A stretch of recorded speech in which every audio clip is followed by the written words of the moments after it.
अगर इस लेक्चर से रिलेटेड आपको कोई क्वेरी है तो आप मुझे इन सोशल मीडिया प्लेटफॉर्म में फॉलो कर सकते हैं और फर्दर लेक्चर की अपडेट्स के लिए आप चैनल को सब्सक्राइब कर सकते हैं।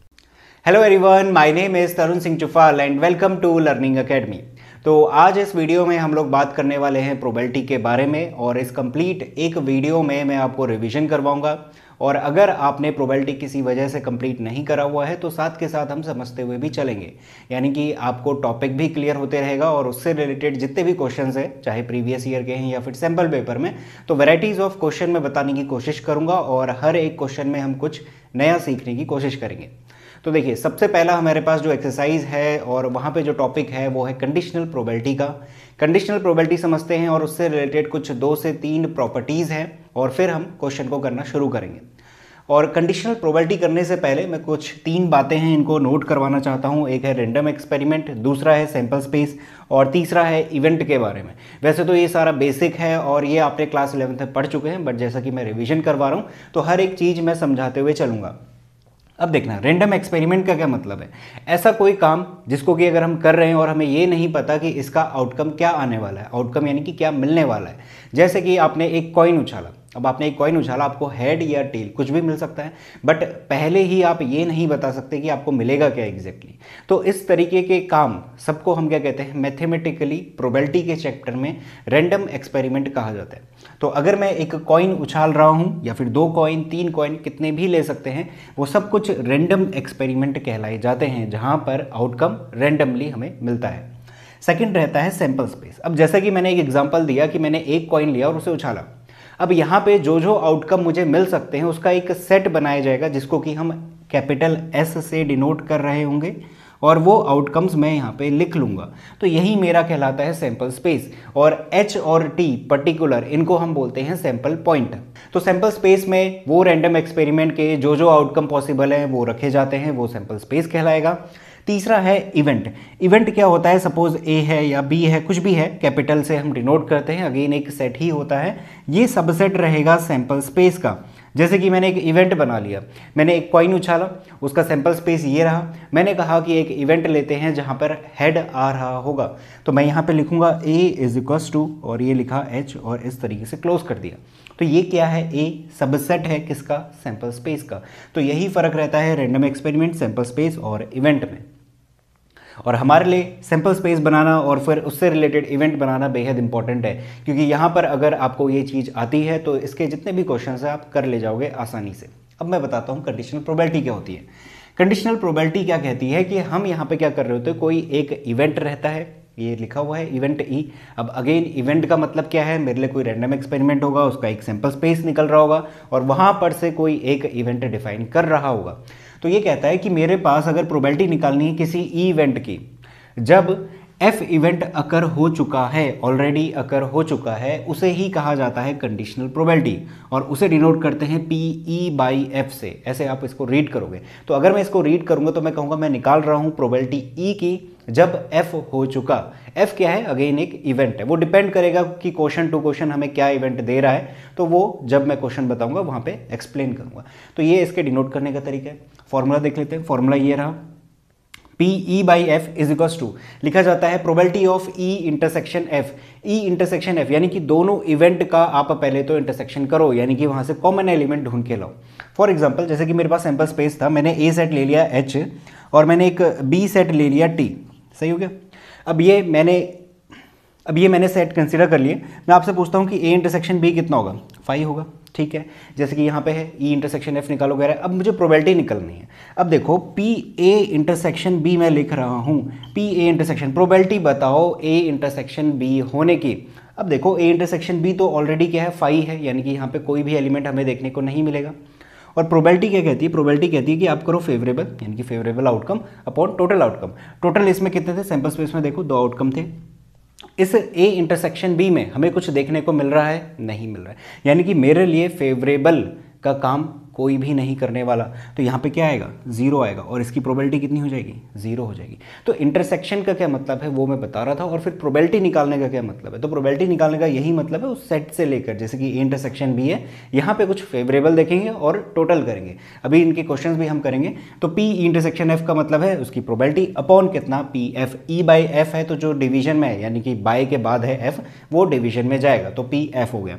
इस बात को अगर आप इस तरीके से लिखना चाहो, पी एफ बाई ई, ये दोनों सेम बात नहीं है, ये दोनों अलग अलग है। बट यहाँ पे क्या हो गया, यहाँ पे ऐसा हो गया कि प्रोबेबिलिटी निकालो एफ की जब ई हो चुका, तो इसे लिखेंगे probability of F when E has already occurred.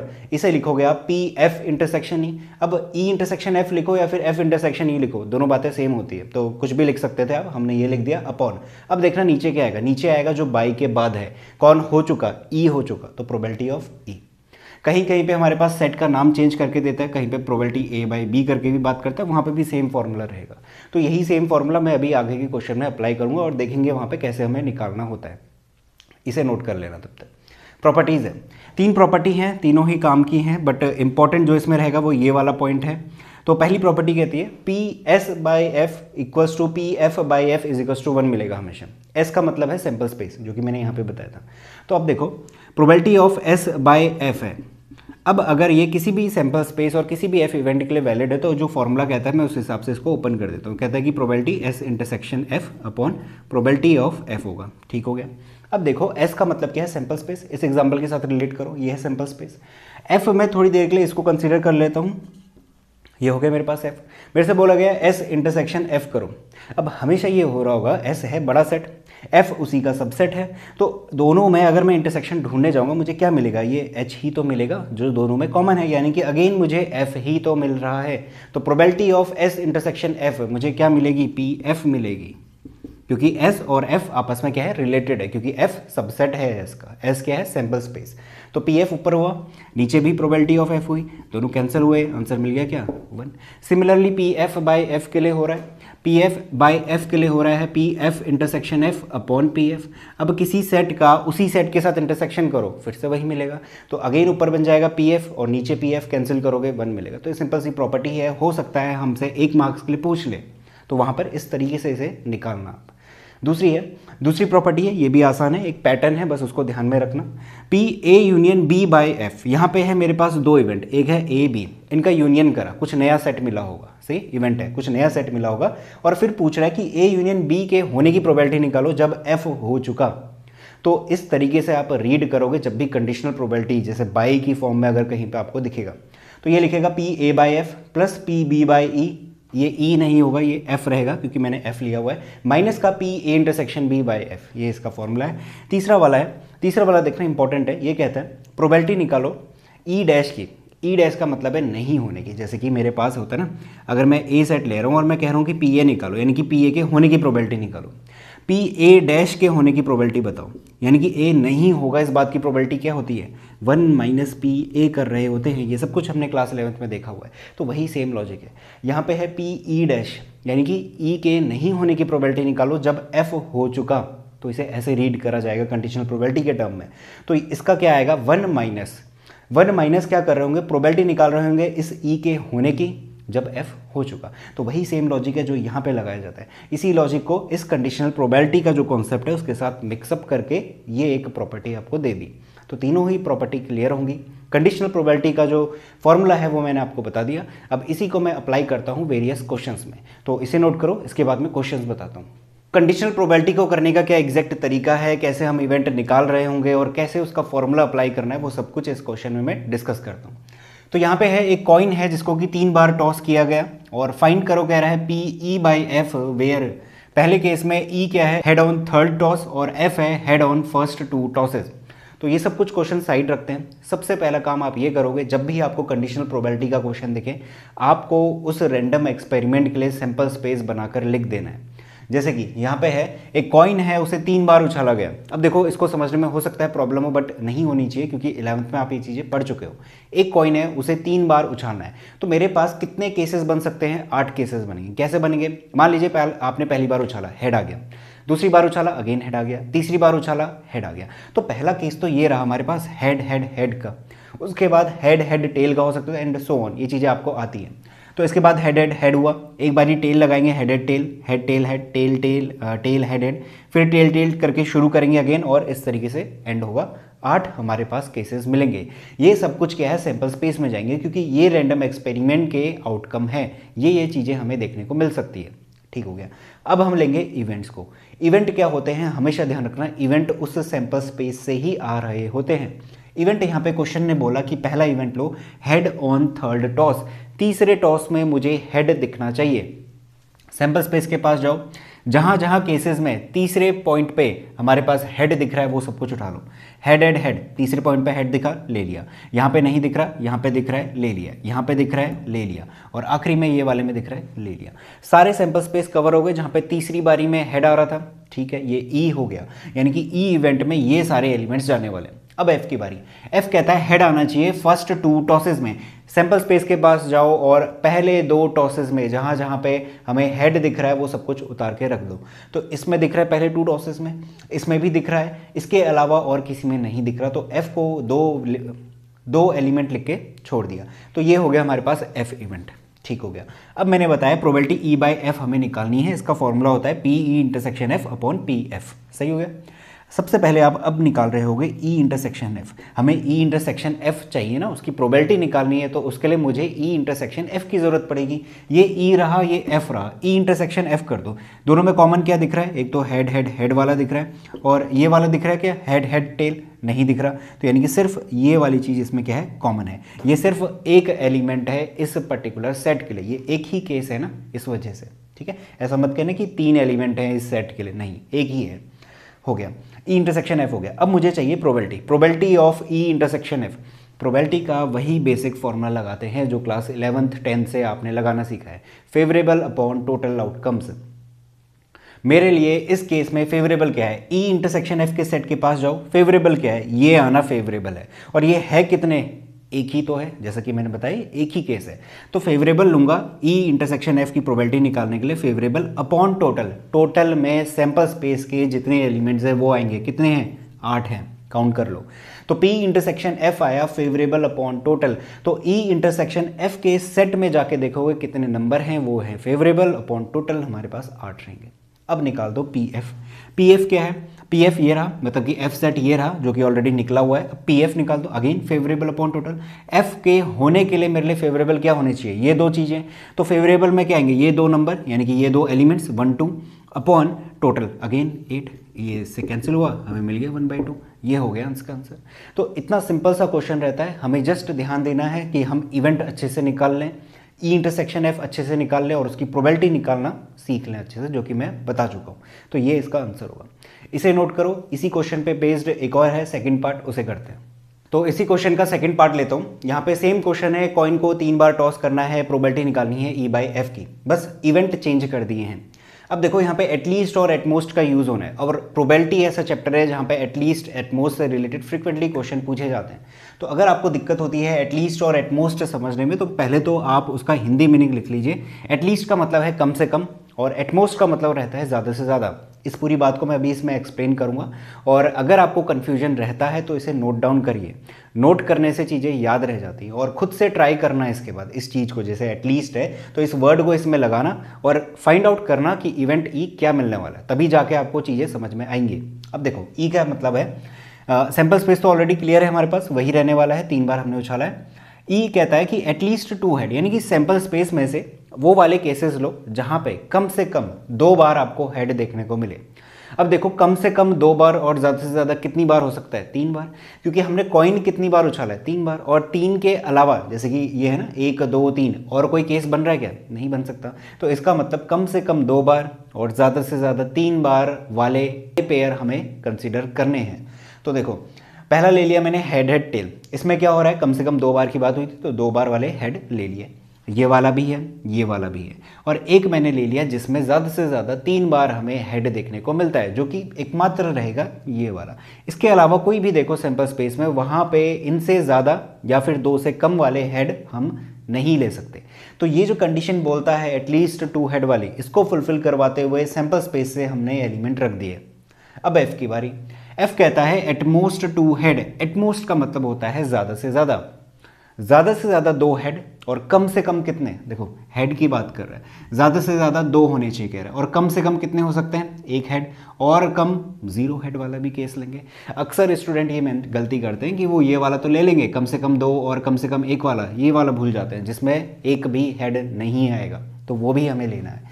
तो 0, 1, 2 को ध्यान में रखते हुए एफ इवेंट में हम वो वाले एलिमेंट्स ले रहे होंगे जहाँ पे हमें ज़्यादा से ज़्यादा 2 हेड देखने को मिलेंगे। तो पहले head head tail, head tail head, tail head head, यहाँ पे हमें 2 हेड देखने को मिल रहे हैं। फिर ये वाले जो लिए हैं यहाँ पे हमें 1 हेड देखने को मिल रहा है, tail tail head, tail head tail, head tail tail, और आखिरी वाला वो वाला जिसमें हमें एक भी हेड देखने को नहीं मिल रहा, जो कि रहेगा टेल टेल टेल। तो इस तरीके से हमने एटमोस्ट 2 हेड वाली कंडीशन फुलफिल कर दी। ये हो गया ई, ये हो गया एफ। अब जस्ट हमें फॉर्मूला लगाना है, ई इंटरसेक्शन एफ, हम देखेंगे कि क्या मिल रहा है। तो ई इंटरसेक्शन एफ, देखो एक तो ये कॉमन है, फिर ये कॉमन है, और फिर ये वाला कॉमन है। इसके अलावा और कोई कॉमन है क्या, नहीं कॉमन है। तो ये 3 चीज़ें हमें कॉमन मिल रही है। तो मैं लिख लेता हूँ head head tail, head tail head, और tail head head, that's it. अब हमें लगाएंगे फेवरेबल अपॉन टोटल, किसके लिए, पी ई इंटरसेक्शन एफ के लिए। फेवरेबल अपॉन टोटल, प्रोबेबिलिटी हम फाइंड आउट करें। फेवरेबल क्या है कि इस सेट में से कोई भी एक एलिमेंट हमें मिल जाए, वो हमारे लिए फेवरेबल होगा। तो फेवरेबल के काउंटिंग के कितने एलिमेंट्स हैं, 3 हैं, टोटल कितने हैं, 8 हैं, अपॉन पी एफ, एफ हमारे पास ये रहा। फेवरेबल कितने हैं, 1 2 3 4 5 6 7, 7 फेवरेबल हैं। तो यहाँ पे फेवरेबल आएगा 7/8, ये कैंसिल होगा, 3/7, ये हमारे पास आंसर रहा। और एक और पॉइंट, प्रोबेबिलिटी कभी भी 0 से छोटी और 1 से बड़ी नहीं मिलती। ये सब कुछ भी हम क्लास 11 में देख चुके हैं। तो कभी भी नेगेटिव अगर आपको आंसर मिल रहा हो तो समझ जाना कुछ ना कुछ आपने गलती करी हुई है। तो 3/7 इसका हमें आंसर मिला। तो इसे नोट करो। इसके बाद मैं एक और क्वेश्चन लेता हूं जो कंडीशनल प्रोबेबिलिटी पे ही बेस्ड होगा। तो अगला क्वेश्चन ले रहा हूं, ये हमारा सैंपल पेपर में पूछा गया है इस बार के, और यहाँ पे हमें कुछ नया सीखने को मिलेगा। पहले तो मैं वो जो नया हमें सीखना है वो बता देता हूँ। वैसे नया नहीं है, ये चीज़ हम क्लास 11 में देख चुके हैं, बट हम भूल जाते हैं, जिस वजह से यहाँ पे हमें इसे सीखना है दोबारा। डी मॉर्गन्स लॉ हमने देखा था सेट थ्योरी में, क्लास 11 के चैप्टर है, वहाँ पे हमने देखा था number of elements in A union B का होल डैश, डैश का मतलब कॉम्प्लीमेंट, इज इक्वल्स टू रहेगा N A dash intersection B dash के। इसको याद करने का क्या तरीका है देखना, ए यूनियन बी का कॉम्प्लीमेंट करें, थोड़ी देर के लिए ऐसा मान के करो, ऐसा मान के चलो कि ये डैश पर्टिकुलर इसके साथ और इसके साथ चले गया, जो कि ये रहा, और ये यूनियन उल्टा हो गया, इंटरसेक्शन का बन गया। तो ऐसे आपको ध्यान में रहेगा। दूसरा वाला सेम यही केस है, बस इसका उल्टा करना है। अब की बार मैं ए इंटरसेक्शन बी का होल कॉम्प्लीमेंट लूंगा, बराबर रहेगा एन टाइम्स ऑफ, यानी कि number of elements A dash B dash, और ये जो इंटरसेक्शन है यूनियन बन जाएगा। इस तरीके से अगर करोगे तो ये याद रहेगा, क्योंकि इसी का यहाँ पर यूज़ होना है। अब फ़र्क क्या होता है कि यहाँ पे तो n थे, यानी नंबर ऑफ एलिमेंट्स की बात होती है, बट यहाँ पे हम प्रोबेबिलिटी की बात कर रहे हैं, तो यहाँ पे इसको p से चेंज कर दिया जाएगा, यानी कि प्रोबेबिलिटी हम फाइंड आउट करेंगे, बट रिलेशन जो है वही रहता है। तो इस वजह से अगर आपको डी मॉर्गन्स लॉ याद है क्लास 11 के, तो ये वाला क्वेश्चन भी हो जाएगा। तो इसी वजह से ये इंपॉर्टेंट है, और जितनी भी चीज़ें मैं इंपॉर्टेंट बता रहा हूँ और नोट डाउन करने को कह रहा हूँ उसे ज़रूर करिए, क्योंकि ये इस क्वेश्चन में नहीं तो आगे किसी ना किसी क्वेश्चन में काम आएंगे। और अगर आपने ये चीज़ें स्किप कर दी तो आपको प्रॉब्लम होगी पेपर में सॉल्व करने में। क्या पता है इसी पे बेस्ड कॉन्सेप्ट पे हमसे कुछ पूछ ले, तो हमें रिस्क किसी भी तरीके का नहीं लेना। छोटी मोटी चीज़ें हैं, याद करने का तरीका मैं साथ में बता ही रहा हूँ, उसे नोट डाउन करिए। अब देखो इसका कैसे यूज होने वाला है, क्वेश्चन पढ़ लेते हैं, हमने क्वेश्चन नहीं पढ़ा। कहता है given that E and F are such that P E P F और पी ई इंटरसेक्शन एफ, सब कुछ हमें ऑलरेडी गिवन है, कुछ भी फाइंड नहीं करना, हमें फाइंड करना है ये। कहता है प्रोबेबिलिटी निकालो ई dash by F dash, dash का मतलब हमेशा रहता है नॉट, यानी कि हमें प्रोबेबिलिटी निकालना है ई के नहीं होने की जब एफ नहीं हो रहा है। तो बात वही है, कंडीशनल प्रोबेबिलिटी का वही सेम कॉन्सेप्ट है, बट नॉट के लिए हमें यहाँ पे काम करना है। अब करोगे कैसे, अब देखना, P E dash by F dash का जो फॉर्मूला है वो ओपन कर लो, probability of E dash intersection F dash upon probability of F dash, यही रहेगा। यहाँ पे लगेगा ये वाला डी मॉर्गन, देखना probability E dash intersection F dash, ये वाली चीज़ है A dash intersection B dash, इसकी जगह पे हम ये लिख सकते हैं, तो मैं वहाँ पे वो लिखूंगा, तो मैं लिखूंगा इसे probability of E union F का whole dash upon probability of F dash. अब देखो इससे होगा क्या, ये है मेरे पास ई यूनियन एफ के नहीं होने की प्रोबेबिलिटी निकालना, सब कुछ बराबर चल रहा है, ठीक है, मैं ये निकालूंगा यानी कि ये निकाल रहा हूँ, ये निकालूंगा यानी कि ये निकाल रहा हूँ, ठीक है। तो probability E union F dash, और अभी अभी मैंने बताया अगर किसी के नहीं होने की प्रोबेबिलिटी निकालनी है तो क्या करो, 1 में से सब्ट्रैक्ट कर दो उसके होने की probability, probability of E union F, similarly नीचे वाला प्रोबेबिलिटी ऑफ एफ डैश निकालना, यानी कि एफ के नहीं होने की प्रोबेबिलिटी चाहिए। तो क्या करोगे, 1 में से घटा दोगे उसके होने की प्रोबेबिलिटी, यानी कि पी एफ। सिंपल। तो अगर आपको ये वाले स्टेप के बाद ये स्टेप पे जाना है तो इसका याद होना बेहद ज़रूरी है। कभी ये वाला बेस्ड पूछ सकता है, कभी ये वाला, तो दोनों ही होने चाहिए। ठीक हो गया, अब काम आसान हो गया। अब देखो हमारे पास पी ई यूनियन एफ नहीं पड़ा है तो हम निकाल लेंगे पी ई यूनियन एफ। इसका भी फॉर्मूला लिख लो, ये हो सकता है आपको याद ना हो। तो ये हो जाएगा P E plus P F minus P E intersection F. ये वैसा ही कुछ चल रहा होता है सेट थ्योरी जैसा, वहाँ पे जस्ट फ़र्क इसका था, यहाँ पे एन का स्मॉल एन बोलते थे, बट यहाँ पे इस तरीके से पी ई यूनियन एफ निकालना है। पी ई हमें गिवन है 0.8 प्लस 0.7 माइनस 0.6 और इसको सॉल्व करके आपका मिल रहा है 0.9, वहाँ पे रख देते हैं। तो ये हो जाएगा 1 minus 0.9 upon 1 minus P F हमारे पास है 0.7, तो ये हो जाएगा 0.1 अपॉन 0.3 सब्ट्रैक्ट करने के बाद, जो कि बन जाएगा 1/3। और ये आ गई हमारे पास प्रोबेबिलिटी, कौन सी, ये वाली। तो ई डैश बाई एफ डैश इस तरीके से हमें सॉल्व करना है। तो यहाँ पे भी अगेन हमने कुछ नया सीखा, तो इसे नोट डाउन करिए। इसके बाद मैं आपको दूसरा क्वेश्चन बताता हूँ। तो अगला क्वेश्चन ले रहा हूँ, बेहद ही इंपॉर्टेंट है और क्या खासियत है इस क्वेश्चन की वो भी डिस्कस करेंगे। यहाँ पे मैक्सिमम बच्चों को ये दिक्कत होती है कि क्वेश्चन क्या कहना चाह रहा है वही समझ में नहीं आता, और अगर क्वेश्चन ही समझ में नहीं आएगा तो सैंपल स्पेस नहीं बना पाओगे, फिर उसके बाद का जो भी काम करना है वो भी नहीं होगा। क्वेश्चन है कंडीशनल प्रोबेबिलिटी पे बेस्ड, यहाँ पे कह रहा है फाइंड कंडीशनल प्रोबेबिलिटी। तो करना क्या है, यहाँ पे हो रहा होता है एक के बाद एक काम। वो हमसे कहता है डाई फेंको, फिर दूसरा काम बताएगा, फिर तीसरा काम भी बता सकता है। तो वहाँ से हमें सैंपल स्पेस निकालना पड़ता है। देखना, ध्यान से देखना। Consider the experiment of throwing a die. ठीक है, हम एक एक्सपेरिमेंट कंसिडर कर रहे हैं कि हमने एक डाई थ्रो करी। डाई थ्रो करते हैं तो हमें क्या क्या मिल सकता है, 1 2 3 4 5 6 मैंने लिख दिया। ठीक है, और इनको ऐसे ही करना, इस तरीके की क्वेश्चन कहीं पे भी दिखे ऐसे करके आप चेन बनानी शुरू करना। ठीक है, तो पहला हो गया डाई फेकअप, ये है। अब वो कहता है if a multiple of 3 comes up, अगर 3 का मल्टीपल आया, कहाँ पे है 3 का मल्टीपल, ये है और 6 है, तो 3 और 6 ये हो गए दो ऐसे नंबर जो 3 के मल्टीपल है। तो अगर 3 का मल्टीपल आता है तो थ्रो द डाई अगेन, तो डाई को दोबारा फेंकिए। अब देखो 3 का मल्टीपल आया, ठीक है, मान लेते हैं कि आपने डाई फेंकी, 3 आ गया। अब आपसे कहता है कि 3 आ गया ना, अब एक काम करो, डाई दोबारा लो और दोबारा फेंको। अब जब आप डाई दोबारा फेंक रहे होगे तो आपको क्या क्या चीज़ें देखने को मिल सकती है, आपको फिर से 1 देखने को मिल सकता है, 2 देखने को, 3 4 5 6 ये सारी चीज़ें देखने को मिल सकती है कि नहीं, बिल्कुल मिल सकती हैं। ठीक है, यानी कि आपने एक बारी डाई फेंकी, 3 आ गया, 3 आने के बाद आपने फिर से डाई फेंकी, तो आपको 1 2 3 4 5 6 इनमें से ये सारी चीज़ें देखने को मिल सकती हैं।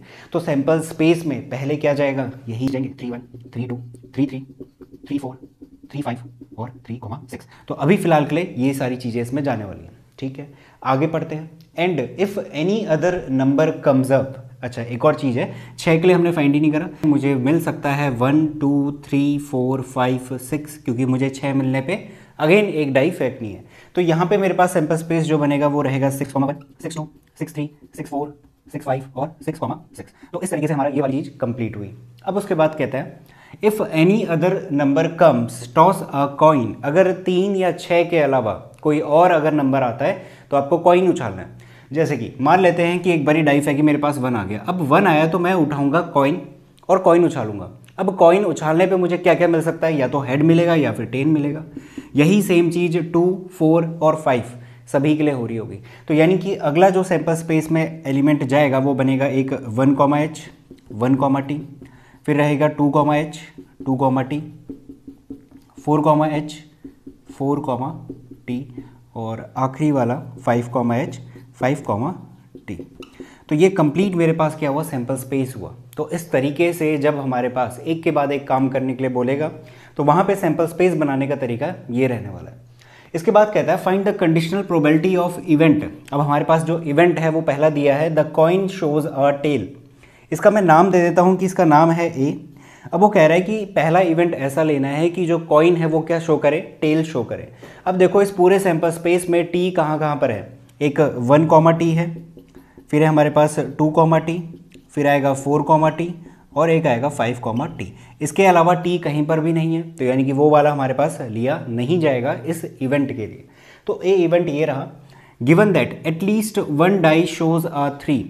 हमारे पास क्या है, कंडीशनल प्रोबेबिलिटी निकालनी है इस चीज़ की। और गिवन क्या है, ये वाला इवेंट, यानी कि ये वाला इवेंट हो चुका, हमसे कहता है प्रोबेबिलिटी निकालो ए के होने की। अब बी वाला भी देख लेते हैं, बी में क्या क्या एलिमेंट आएंगे। एटलीस्ट यानी कि कम से कम एक डाई 3 शो करे, कम से कम एक, ज़्यादा से ज़्यादा कितनी हो सकती हैं, 2 डाई। तो वो सारे ले लेते हैं, जैसे कि 3 1 3 2, ये सब कुछ कंप्लीट मेरे पास इस वाले सेट में चले जाएगा। 3 2 3 3 3 4 3 5 3 6। इसके अलावा और कुछ बच रहा है क्या, यहाँ पे भी बच रहा है 6,3, इसको भी लेंगे, और इसके अलावा और कुछ नहीं मिल रहा है। तो यानी कि हमारे पास बी इवेंट में ये सारी चीज़ें चली जाएंगी। अब हम निकालेंगे P A by B. P A by B निकालने का वही same formula, A by B के लिए हम करेंगे probability of A intersection B upon probability of B, क्योंकि बी हो चुका। अब ध्यान देना, ए इंटरसेक्शन बी सेट पहले तो हम निकालेंगे, उसके बाद हम प्रोबेबिलिटी की बात करते हैं। अब इस पूरे सेट में इन दोनों में क्या कुछ भी कॉमन आपको दिखाई दे रहा है, कुछ भी इसमें कॉमन नहीं है। इसका मतलब ए इंटरसेक्शन बी अगर मैं करूँगा तो वो कितना आएगा, 5, यानी कि यहाँ पे कोई भी एलिमेंट हमें नहीं मिल रहा है। अब अगर मैं प्रोबेबिलिटी निकालता हूँ, प्रोबेबिलिटी किसकी, ए इंटरसेक्शन बी की, क्या आना चाहिए, फेवरेबल अपॉन टोटल।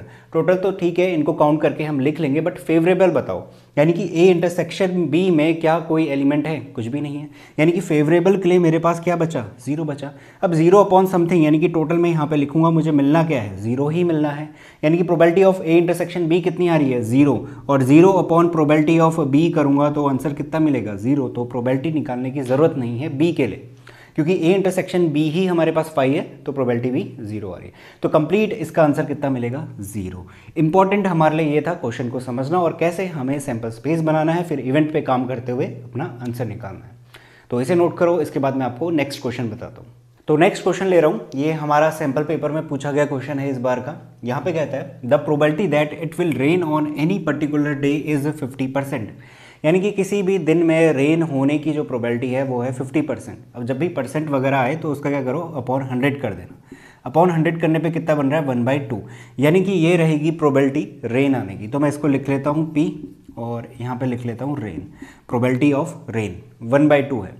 अब अगर मैं पूछूँ प्रोबेबिलिटी बताओ रेन नहीं होने की, तो वहाँ पर हम लिखेंगे P रेन और इस तरीके से डैश लगा सकते हैं, या फिर आप इसको PR के टर्म्स में भी लिख सकते थे। तो PR डैश कितना होगा, 1 माइनस प्रोबेबिलिटी ऑफ रेन, यानी कि रेन होने की प्रोबेबिलिटी जो कि है 1/2। तो सब्ट्रैक्ट करोगे हमें कितना मिलेगा, सिंपल 1/2 मिलेगा। अच्छा, ऐसा क्यों निकाला, क्योंकि हमसे कहता है प्रोबेबिलिटी बताओ कि रेन होगी पहले 4 हफ्तों में। हफ्तों में दिन कितने होते हैं, 7 रहते हैं, तो पहले 4 दिन में हमारे पास रेन होगी, इस बात की प्रोबेबिलिटी फाइंड आउट करो कह रहा है। अच्छा, शुरू के 4 दिन में अगर रेन होगी तो बाकी के जो बचे हुए 3 दिन है वहाँ पे रेन नहीं होने वाली, तो उस प्रोबेबिलिटी को भी हम कंसिडर करते हुए चलेंगे। तो अगर हम प्रोबेबिलिटी फाइंड आउट कर रहे हैं, जैसे कि हमारे पास क्वेश्चन की रिक्वायरमेंट है, तो इसके अकॉर्डिंग 1/2 पहले दिन के लिए, मल्टीप्लाई 1/2 दूसरे दिन के लिए, मल्टीप्लाई मल्टीप्लाई मल्टीप्लाई। अब मैक्सिमम बच्चों को ये डाउट रहता है कि मल्टीप्लाई कब करना है, ऐड कब करना है। जब तक कि आपका जो क्वेश्चन कह रहा है वो बात फुलफिल नहीं हो जाती है, वो कंडीशन कंप्लीट नहीं हो जाती है, तब तक हम मल्टीप्लिकेशन का यूज़ कर रहे होते हैं। कहने का मतलब, अभी अगर मैं सिर्फ इतना लिखता 1/2 और एडिशन का यूज़ कर देता, तो सिर्फ 1/2 लिखने पे जो क्वेश्चन की कंडीशन है पहले 4 दिनों वाली, वो फुलफिल हो रही है क्या, नहीं हो रही, यानी कि हमारा काम अधूरा रह जाएगा अगर मैं प्लस लगाऊंगा। प्लस तब लगाया जाता है जब हमारे पास केसेस बन रहे होते हैं अलग अलग। अभी हमारे पास केस नहीं है, हमारे पास वही क्वेश्चन है और वही कंडीशन हम फुलफिल करवा रहे हैं अभी फिलहाल। तो 1/2 मल्टीप्लाई इस तरीके से, ये हुआ 4 दिनों का। अब और क्या हो सकता है, और बाकी हुए बचे हुए जो 3 दिन है वहाँ पे बारिश नहीं हो रही है, इस बात की प्रोबेबिलिटी लिखनी है। तो ये सब कुछ क्या आएगा, एक ही में इंक्लूडेड रहेगा, तो सब में हम मल्टीप्लिकेशन का यूज़ कर रहे होंगे। तो वो भी कितना है, 1/2 1/2 1/2 है। तो ये कंप्लीट को हम लिख सकते हैं 1/2 की होल पावर 7, तो यही होगा इसका आंसर। तो इस तरीके से इस क्वेश्चन के साथ हमें डील करनी है। तो अच्छा क्वेश्चन है, इसको नोट करिए। इसके बाद मैं नेक्स्ट टॉपिक बताता हूँ जहां पर हम मल्टीप्लिकेशन थ्योरम के बारे में पढ़ेंगे। तो अगला टॉपिक ले रहा हूं जो कि है मल्टीप्लिकेशन थ्योरम, और इसको मैं इस क्वेश्चन में अप्लाई करवा के बताऊंगा कि मल्टीप्लिकेशन थ्योरम होती क्या है और कैसे किसी क्वेश्चन को हम जज करेंगे कि वो मल्टीप्लिकेशन थ्योरम का है और वहां पर कैसे हम उसे अप्लाई कर रहे होंगे। तो ये सारी बातें हम इसमें सीखने वाले हैं। और अगर आपने मल्टीप्लिकेशन थ्योरम नहीं पढ़ी है तो इसे देखिए, आपको अच्छी से सारी चीज़ें क्लियर हो जाएंगी। उससे पहले कुछ टर्म्स हैं उनको मैं क्लियर करवा देता हूँ। साइमल्टेनियस, साइमल्टेनियस का मतलब होता है टुगेदर, यानी कि एक साथ। तो यहाँ पे फ्रिक्वेंटली ये वर्ड्स आते हैं जिस वजह से ये चीज़ें इंपॉर्टेंट हो जाती हैं। दूसरा है विद रिप्लेसमेंट। विद रिप्लेसमेंट का यूज़ कहाँ पे होगा? अक्सर उस तरीके के क्वेश्चन में जहाँ पे एक बॉक्स रहेगा जिसमें कुछ आइटम पड़े होंगे और उसको हम निकाल रहे होंगे, निकाला आपने और उसको क्या करा, दोबारा से उसी में रख दिया, उसी बॉक्स में रख दिया, तो वो जाएगा विद रिप्लेसमेंट के साथ। यानी कि विद रिप्लेसमेंट अगर लिखा है यानी कि वहाँ पे ये हो रहा है कि आपने किसी आइटम को बाहर निकाला और उसे दोबारा से उसी में रख दिया, तो इसी बात को मैंने लिखा है पुट अगेन, यानी कि जो भी आपने निकाला उसको देखा और दोबारा से उसी बॉक्स में रख दिया। तो विद रिप्लेसमेंट आ रहा है तो उसका ये मतलब है। विदाउट रिप्लेसमेंट का मतलब जस्ट उल्टा, आपने निकाला, देखा और उसे बाहर ही रख दिया, यानी कि दोबारा उस बॉक्स में नहीं रखा।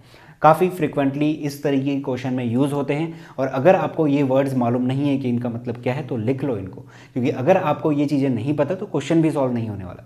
अब मैं क्वेश्चन की बात करता हूँ। क्वेश्चन बेहद आसान है। क्वेश्चन में कैसे मल्टीप्लिकेशन थ्योरम लगानी है वो भी मैं इसी में बताने वाला हूँ। क्वेश्चन कहता है एक बैग है जिसमें कि हमारे पास 10 ब्लैक बॉल्स हैं, तो मैं यहाँ पे बना देता हूँ। 10 ब्लैक बॉल्स और 5 वाइट बॉल्स हैं। 2 बॉल निकाल रहे हैं एक के बाद एक, देखना एक साथ नहीं निकाल रहे हैं। अगर हम एक साथ बॉल निकाल रहे होते तो वहाँ पे लिखता 2 बॉल्स आर ड्रॉन साइमल्टेनियसली।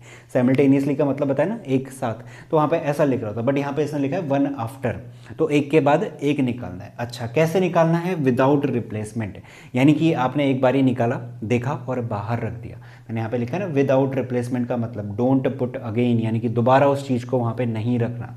तो हम बॉल 1 निकाल रहे होंगे, उसे देख रहे होंगे, जो भी निकलेगा और उसे साइड रख देंगे। फिर हम दोबारा बॉक्स में हाथ डालेंगे, फिर से एक बॉल निकालेंगे और उसे साइड में रख देंगे। तो 2 ही बार करना है, ऐसा हमें क्वेश्चन कहता है। अब हमसे कहता है what is the probability that both are black balls. हमें इस बात की प्रोबेबिलिटी बताओ कि दोनों की दोनों ब्लैक बॉल्स होंगी। तो मल्टीप्लिकेशन थ्योरम कहाँ पे काम आती है? मल्टीप्लिकेशन थ्योरम इसी तरीके के क्वेश्चन में आती है जहाँ पे 2 चीज़ों को एक साथ होने की प्रोबेबिलिटी फाइंड करने के लिए बोलता है। अब देखिए 2 चीज़ें क्या है यहाँ पे। पहली चीज़ तो ये है कि पहली बॉल, फर्स्ट बॉल, इसे आप ऐसे लिखोगे, first ball drawn is black. तो पहला इवेंट मेरे लिए यही तो है कि मैंने एक बारी हाथ डाला, वहाँ से जो भी निकला वो ब्लैक बॉल निकली। क्योंकि क्वेश्चन हमसे कहता है कि दोनों के दोनों ब्लैक बॉल्स हो, इस बात की प्रोबेबिलिटी निकालो, तो मुझे मजबूरन पहला इवेंट यही तो लेना पड़ेगा, इसके अलावा और कुछ ले नहीं सकते। बी इवेंट क्या लेंगे कि जो सेकेंड बॉल हमने निकाली, सेकेंड बॉल, वो भी क्या है? ब्लैक है। अब अगर हमसे कहता है कि प्रोबेबिलिटी निकालो कि दोनों के एक साथ होने की, यानी कि probability that both are black balls, दोनों के एक साथ होने की प्रोबेबिलिटी, इसको कैसे डिनोट करोगे? इसको डिनोट करते हैं ऐसे, A intersection B. A intersection B का मतलब क्या होता है? जो दोनों में कॉमन है। दोनों में क्या कॉमन है? कि दोनों ब्लैक बॉल्स होंगी, यही कॉमन है। तो ए इंटरसेक्शन बी, और उसकी क्या कर रहे हैं हम? प्रोबेबिलिटी फाइंड कर रहे हैं। तो पी ए इंटरसेक्शन बी, इस तरीके से हम इसको डिनोट कर रहे होते हैं जब भी हम मल्टीप्लिकेशन थ्योरम लगाएंगे। और मल्टीप्लिकेशन थ्योरम यहाँ पे लगाएंगे जहाँ पे हमें दोनों इवेंट एक साथ हो, यानी कि साइमल्टेनियसली एक साथ हो, इस बात की प्रोबेबिलिटी मांगता है। तो क्वेश्चन रीड करोगे तो चीज़ें समझ में आ जाती है। कंडीशनल में क्या था? इसका उल्टा था। कंडीशनल में एक चीज़ हो जा रही थी और दूसरे की प्रोबेबिलिटी हमें निकालने को कह रहा था। तो दोनों बातें बहुत अलग हैं। तो इसी तरीके से हम जज करेंगे कि कौन सा क्वेश्चन मल्टीप्लिकेशन का है, कौन सा कंडीशनल का है, और अभी एक बेस थ्योरम बताने वाला हूँ, उसके भी रहेंगे। तो इसे देखो अभी फिलहाल, तो पी ए इंटरसेक्शन बी। अब देखना, इसका फॉर्मूला या तो आप याद रख सकते हो, कंडीशनल प्रोबेबिलिटी से ही डिराइव हो रहा होता है, या फिर अगर आपको याद नहीं रखना है तो इस तरीके से ही लिखना जैसे मैं अभी लिखने वाला हूँ। क्या होता है? ए इंटरसेक्शन बी है, दोनों के होने की प्रोबेबिलिटी हमें निकालनी है। तो इनमें से कोई पहले हुआ होगा, कौन हुआ है? ए हुआ है, हमने लेके चले। तो यहाँ पे पहले हुआ होगा ए, तो मैं लिखूंगा पी ए। उसके बाद कौन हुआ होगा? पी बी हुआ होगा, यानी कि बी हुआ होगा, बी इवेंट हुआ होगा, यानी कि सेकंड बॉल ब्लैक आई होगी। अच्छा, वो कब हो रहा है? जब ए हो चुका। इस बात को मैं ऐसा लिख सकता हूँ क्या? Into probability of B by A, यानी कि अब ए हो चुका, मुझे बताओ बी होने की प्रोबेबिलिटी क्या है। तो इस तरीके से हम यहाँ पे मल्टीप्लिकेशन थ्योरम का जो फॉर्मूला है वो अप्लाई कर रहे होते हैं। और ऐसा ही कुछ आपने उसमें भी करा था, कंडीशनल प्रोबेबिलिटी। देखो पी बी बाय ए, ये इधर जाएगा तो P A intersection B upon P A बनेगा, तो वहीं से ये फॉर्मूला मिल रहा होता है। बट आपको वो चीज़ें याद रखने की ज़रूरत नहीं है, मतलब उस तरीके से आप ऐसे ही इसको ध्यान में रखिएगा। तो P A into P B by A, तो ये हुआ मेरे पास कंप्लीट फॉर्मूला।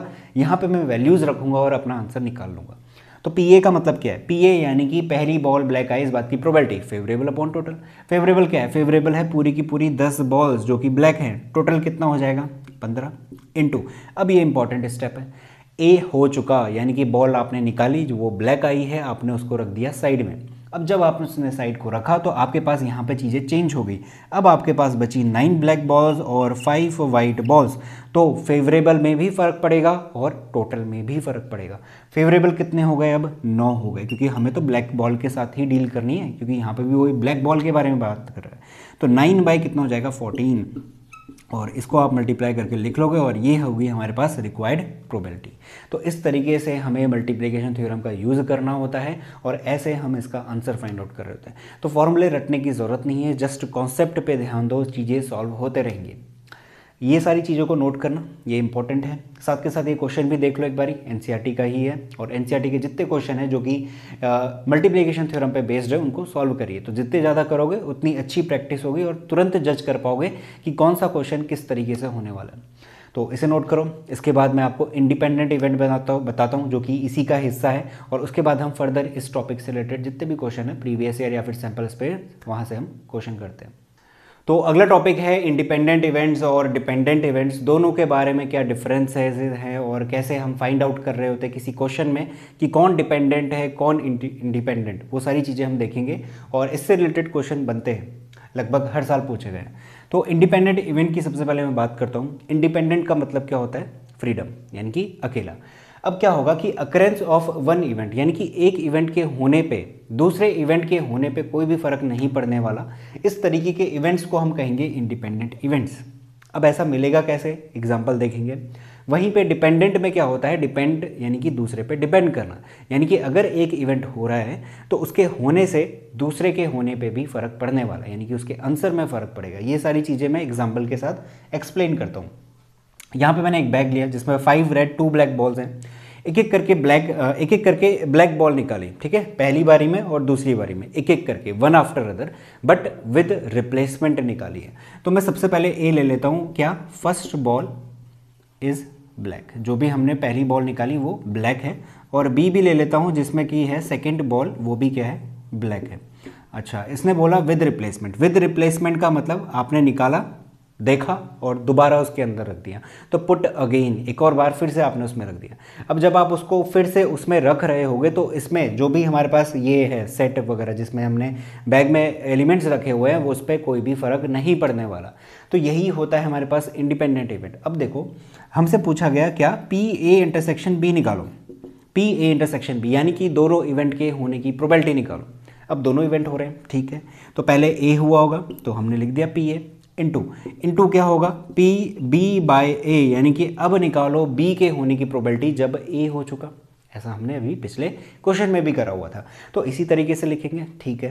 पी ए निकालता हूँ, पी ए यानी कि पहली बॉल हमारी ब्लैक निकली, तो फेवरेबल है 2 और टोटल है 7 इंटू। अब यहाँ पे ध्यान से देखना, यहाँ पे हमने जो बॉल निकाली, देखी, दोबारा से इसी के अंदर रख दी। अब जब मैंने दोबारा से इसी के अंदर रख दी तो इसके अंदर कोई भी चेंजेस नहीं होंगे, वही सेम चीज़ मुझे अगेन देखने को मिलेगी। बिल्कुल सही बात है, ठीक है। ऐसा पिछले क्वेश्चन में नहीं हो रहा था, है ना। वहाँ पे हमारे पास क्या लगा हुआ था? वहाँ पे विदाउट रिप्लेसमेंट लिखा था। अभी इस पे भी आने वाला हूँ मैं, तो वो चीज़ छोड़ो। तो यहाँ पे क्या है? पी बी बाई ए का मतलब क्या है? अगेन वही सेम चीज़ हमें देखने को मिलेगी। तो यानी कि मेरे लिए फेवरेबल क्या रहेगा? अगेन 2 और टोटल क्या रहेगा? अगेन 7 रहेगा। अब एक चीज़ बताओ, मेरा ए इवेंट हो चुका था, ठीक है, मैंने उसकी प्रोबेबिलिटी निकाली, मैंने प्रोबेबिलिटी निकाली बी की और उसे लिखा पी बी बाई ए, जो कि हम लिखेंगे क्योंकि कंडीशनल प्रोबेबिलिटी का यूज़ करना है। अब ए के होने पे ए हो चुका था, ए के होने से बी के होने पे कोई फ़र्क पड़ा क्या? नहीं पड़ा। दोनों की प्रोबेबिलिटी क्या आ रही? सेम ही तो आ रही। इसका मतलब जो हमारी ये डेफिनेशन कहती थी वो फुलफिल कर रहा है। तो P A intersection B is equals to, अगर मैं P A into P B भी लिख लेता तो कोई फ़र्क नहीं पड़ने वाला था इसके आंसर पे।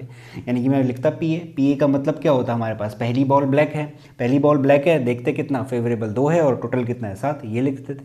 इंटू में पी बी लिख रहे होते, पी बी का क्या मतलब है? जो सेकंड बॉल है वो अगेन क्या है? ब्लैक है, तो अगेन उसके लिए मेरे पास वही सेम चीज़ यहाँ पर मिलने वाली थी। तो P A into P B लिख कर भी काम चलाया जा सकता था। तो होता क्या है, इंडिपेंडेंट इवेंट की जो कंडीशन है वो यही होती है कि कोई भी 2 इवेंट के लिए अगर मेरे पास ये वाली कंडीशन फुलफिल हो रही है जो कि कहती है P A intersection B, left hand side बराबर आनी चाहिए P A into P B के, तो left hand side right hand side दोनों बराबर आ रहे हैं किसी भी क्वेश्चन के लिए, तो वो हमारे इंडिपेंडेंट इवेंट कहलाएंगे। अभी क्वेश्चन करेंगे इससे रिलेटेड। तो इंडिपेंडेंट इवेंट्स की जो डेफिनेशन है और उससे रिलेटेड जो एग्जाम्पल है वो मैं आपको बता चुका हूँ। एक खास बात यहाँ पर आप नोट डाउन कर लीजिएगा कि अगर किसी क्वेश्चन में विद रिप्लेसमेंट वर्ड का यूज़ हो रहा है, जैसे कि यहाँ पे हो रहा था, ठीक है, मैंने क्वेश्चन लिखा नहीं है बट मैंने बोला कि विद रिप्लेसमेंट का यूज़ हो रहा है, तो वहाँ पे 100% गारंटीड है कि इंडिपेंडेंट इवेंट्स ही हमें देखने को मिल रहे होंगे। अब ऐसा ज़रूर मत कर देना, ऐसा कहीं पे भी मत कर देना विद रिप्लेसमेंट लिखा है तो आंख बंद करके लिख दिया कि वो इंडिपेंडेंट इवेंट है, ऐसा नहीं है, हमें ये वाली कंडीशन शो करनी होती है। तो ध्यान रखना, विद रिप्लेसमेंट अगर कहीं आ रहा है तो यानी कि वो इवेंट्स आपस में डिपेंड नहीं कर रहे होंगे, ठीक है। डिपेंडेंट इवेंट की बात करते हैं, जैसा कि नाम है, occurrence of one event affect other है, एक के होने से दूसरे के होने पे फर्क पड़ेगा। जैसे अभी हमने पिछला क्वेश्चन करा था, अब दोबारा से मैं एक और क्वेश्चन ले रहा हूँ। यहाँ पे मैंने कहा 5 रेड है 2 ब्लैक बॉल्स है, मैंने एक एक करके 2 बॉल्स निकाली और विदाउट रिप्लेसमेंट निकाली, यानी कि निकाली, देखी और बाहर रख दी। तो मैं यहाँ पे अगेन 2 इवेंट ले लूँगा। ए क्या ले लेते हैं, फर्स्ट बॉल इज रेड, इस बारी रेड वाले का ले लेते हैं, और बी के लिए ले लेते हैं कि second ball is red, second ball भी क्या है हमारे पास, रेड है। अब अगर मैं पी ए इंटरसेक्शन बी निकालने जाऊँ तो ये मिलेगा पी ए, यानी कि पहले ए हुआ होगा, फिर मैं लिखूंगा कि पी बी बाई ए होगा, ठीक है।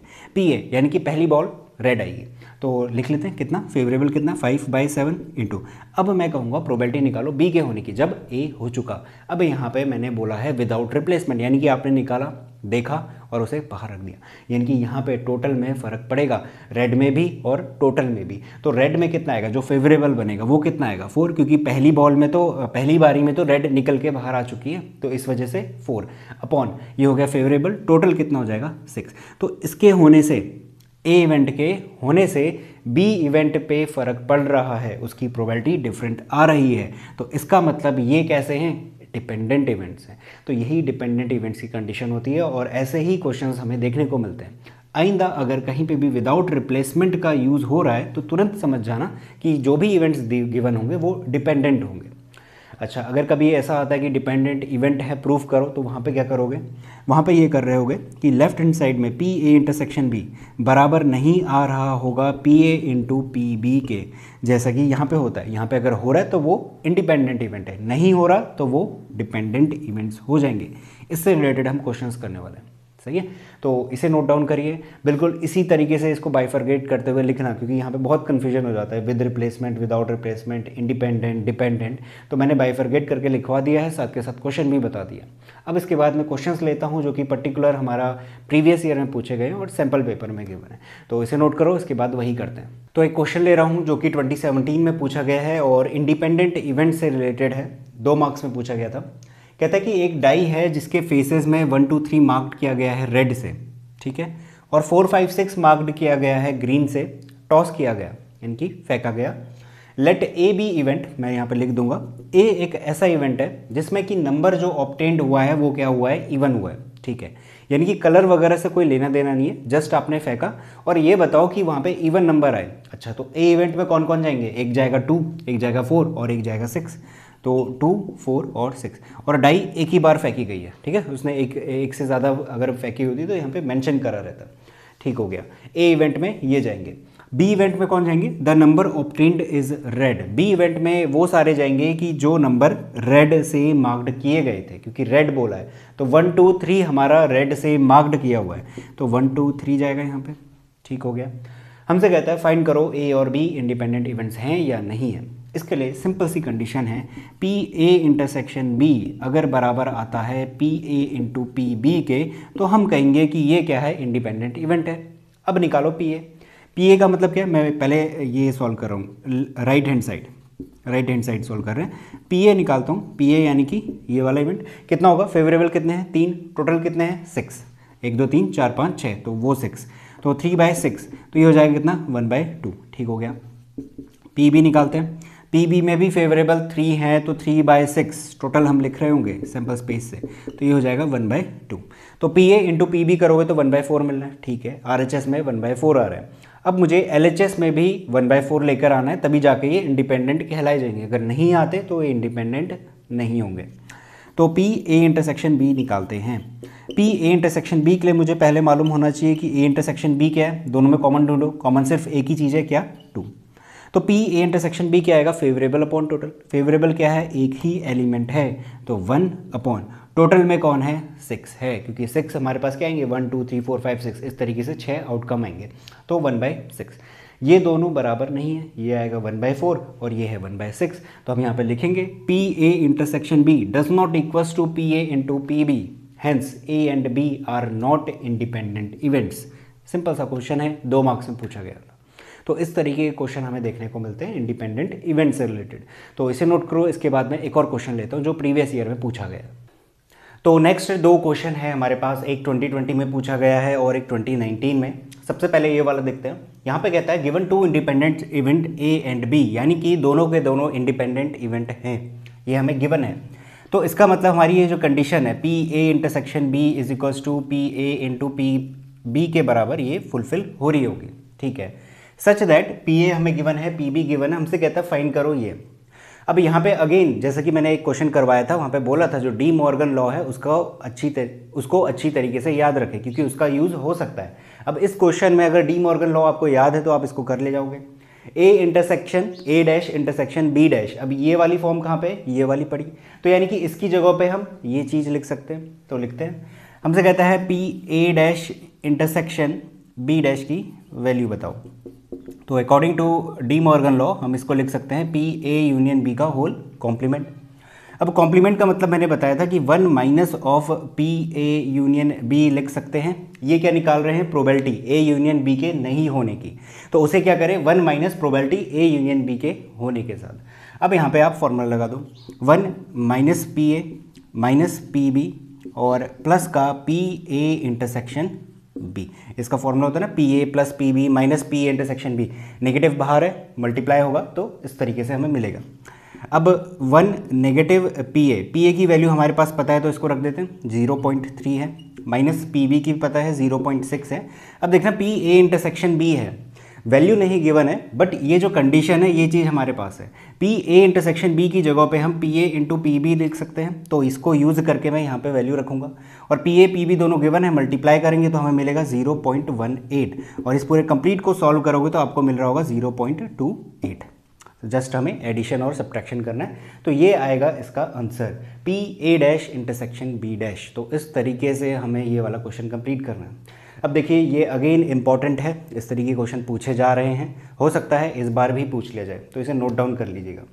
दूसरा क्वेश्चन है, ये एग्जैक्ट वही क्वेश्चन है जो पिछले बारी में आया हुआ था, 2017 का करा था शायद हमने अभी। तो एग्जैक्ट वही क्वेश्चन है। हमसे कहता है एक डाई है जिसमें 1 2 3 मार्क किया गया है रेड से, 4 5 6 मार्क किया गया है ग्रीन से, एक बार टॉस किया। Let A B event, number is even, A को मान लेते हैं कि इवेंट क्या है हमारे पास, इवन नंबर का। तो ए में मेरे पास क्या क्या आएगा, 2 आएगा, 4 आएगा और 6 आएगा। ऐसा कुछ मार्क नहीं है यहाँ पे कलर से रिलेटेड, तो हमें जस्ट इवन दे लेने हैं और वो मैंने रख दिए। फिर कहता है बी एक इवेंट हो गया जिसमें number is marked red, number जो आएगा वो रेड कलर का आएगा। तो रेड वाले क्या क्या अवेलेबल है, 1 2 3 है, तो बी इवेंट भी हमें पता चल गया 1 2 3। अब हमें बताना है कि ये इंडिपेंडेंट है या नहीं है, तो बस सिंपल आप चेक करिएगा, P A intersection B is equals to P A into P B के बराबर आ गया तो ये हमारे इंडिपेंडेंट कहलाएंगे, अदरवाइज नहीं कहलाएंगे। सिंपल सी कंडीशन है, पुट करिएगा, ए इंटरसेक्शन बी निकालना, उसकी प्रोबेबिलिटी निकालना और यहाँ पे P A into P B करना है। ये चीज़ हम कर चुके हैं, आप प्रैक्टिस के लिए इसको दोबारा ट्राई करिएगा। तो 2019 में पूछा गया है अगेन, तो इसे नोट करो। इसके बाद मैं अगला टॉपिक लेता हूँ जहाँ पे हम बेस थ्योरम को समझेंगे और उससे रिलेटेड जो भी प्रीवियस ईयर में या फिर सैम्पल पेपर में क्वेश्चन है उनको करते हैं।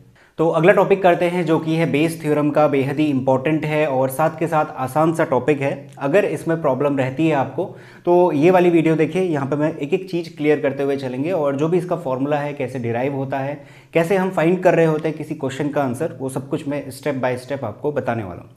करने का क्या तरीका है, यहाँ पे मैं एक क्वेश्चन सॉल्व करूँगा और यहीं पे मैं बेस थ्योरम लगा रहा हूँगा और साथ के साथ ये भी समझाने की कोशिश करूँगा कि बेस थ्योरम लगती किस तरीके के क्वेश्चंस में। देखना, मेरे पास क्या है, 2 बैग पड़े हुए हैं, ठीक है, आपके सामने 2 बैग रख दिए, उनमें से एक में है 5 रेड बॉल और 2 वाइट बॉल्स हैं, दूसरे वाले में 6 रेड और 3 वाइट बॉल्स हैं, ठीक हो गया। अब आपसे कहा गया कि एक बॉल निकालिए, या फिर आपको क्वेश्चन में मिला कि एक बॉल इसमें से ड्रॉन करी गई है और बता दिया कि वो कौन सी निकली है, वाइट निकली है, ठीक हो गया।